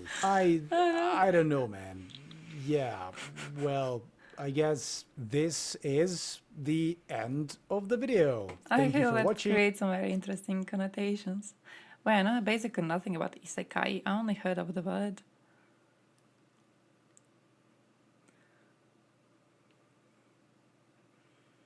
Speculative fiction genre revolve around a displaced person or people who are transported to and have to survive in another world. Oh yeah, basically that, but bring in some fascism. But yeah, basically a chauvinistic version of isekai animes, mangas. Yeah, nice, smart, good connection to make. Huh. This is only the tip of the iceberg. Fuck, man. You know what I'm gonna be googling about? What is Russia is a strange place. It's a far-right dictatorship. Why is that Wikipedia? Is that even Wikipedia? Is that just some bullshit website? Ah, that's something. That's something. That's some shit. That's some shit. That's not Wiki. I thought it was Wikipedia because of the colors, but it's not. It's not. Nah, I'm gonna find it one day. I'm gonna find it one day. Perpetual isekai. True. Also perpetual shit. But also, I have to be leaving. It's rather late now. I have to be going. I hope you have gotten a healthy dose of hating on Russians, and also again, healthy dose of do not trust the citizens of Kursk region, even when you see the videos like those two grandmothers saying Slava Ukraini, this one. Don't trust them. Don't trust any of them, okay? They are Russians. They are cheering for whoever is the strongest player in their vicinity at the moment. If right now Russians storm through the position and chase out Ukrainians, the same grandmother that said Slava Ukraini, she's going to be like, yeah, see, I'm gonna hang the flag of the Russian Empire on my house. They do not have the political will, the spine to properly have positions on anything, really. Just don't trust them. Also, yeah, by the way, this research, I saved this research because I thought it was funny and I really wanted to read through it. This man was researching whether astrology is real. Now I have to show it to you because it's the first post in my saved. He was trying to figure out if astrology is real. So what they did is basically they found a bunch of expert astrologers and they gave them the description of a person, and then they gave them a very detailed map of of person's planets, basically. You know those maps that are like, oh, this is your sun sign and these are your houses and bullshit like that. I don't know how astrology works, but they gave every person like one document outlining the person's life, and then several documents with like different maps of these planets when the person was supposedly born, and they had to match them. And what they found is that no astrologer was correct in their matching, really. All of them reached like 20% accuracy, which is as much as you would get if you were just guessing, like just blindly guessing, blindly matching them up. So yeah, that's what I learned. Yeah, they actually had experts, mostly like people who advertise themselves as experts. That's what they had. So astrologers who advertise as experts and astrologers who were really, really confident in their abilities. They even offered a prize for an astrologer who could match, like there were 12 questions. And if you guessed 11 out of the 12, they would actually see you as an expert astrologer and they would give you $1,000 prize. And no one got as many. No one managed to get as many. So, yeah, not a single astrologer got more than 5 right, which again, blind guessing, basically. Yeah, certified scammers, yeah. Because at first they did take basic white bitches, but then they got very inaccurate results. And then they were like, okay, this time we're actually going to take experts. And they redid the entire test. I'm going to share you the thread, by the way, if you want to see it. But the first test they did was rather simple. But then astrologers who were professionals were like, no, this doesn't prove astrology isn't real. You needed to do a different test with actual expert astrologers. So they were like, all right, we're going to do a proper test with actual expert astrologers. And they did it, and the results were bad again. But by the way, I'm gonna be leaving. All right. So listen, we'll update you for the next stream. Possibly gonna be the Friday one. So good luck until that. Hope something good happens in the Kursk region. Hope Ukraine gets more breakthroughs, and also keep on pushing for aid to Ukraine. I feel this is a really, really good time for aid. I've seen some German politician already calling for Germany to give more tanks to Ukraine. So I feel that's really, really good. I feel there's a nice little push in the proper direction because basically all the red lines have been pissed on. So right now it's a really, really good time to push for more aid. Keep on pushing. I hope something good happens in Postadari too. I hope you get a lot of dates, and I hope you just get to enjoy your vacation the best you can, really, man. Genuinely. Hope you have a great time. Hope you meet a lot of girls. We'll be seeing you on Friday, so update me on everything then, and yeah.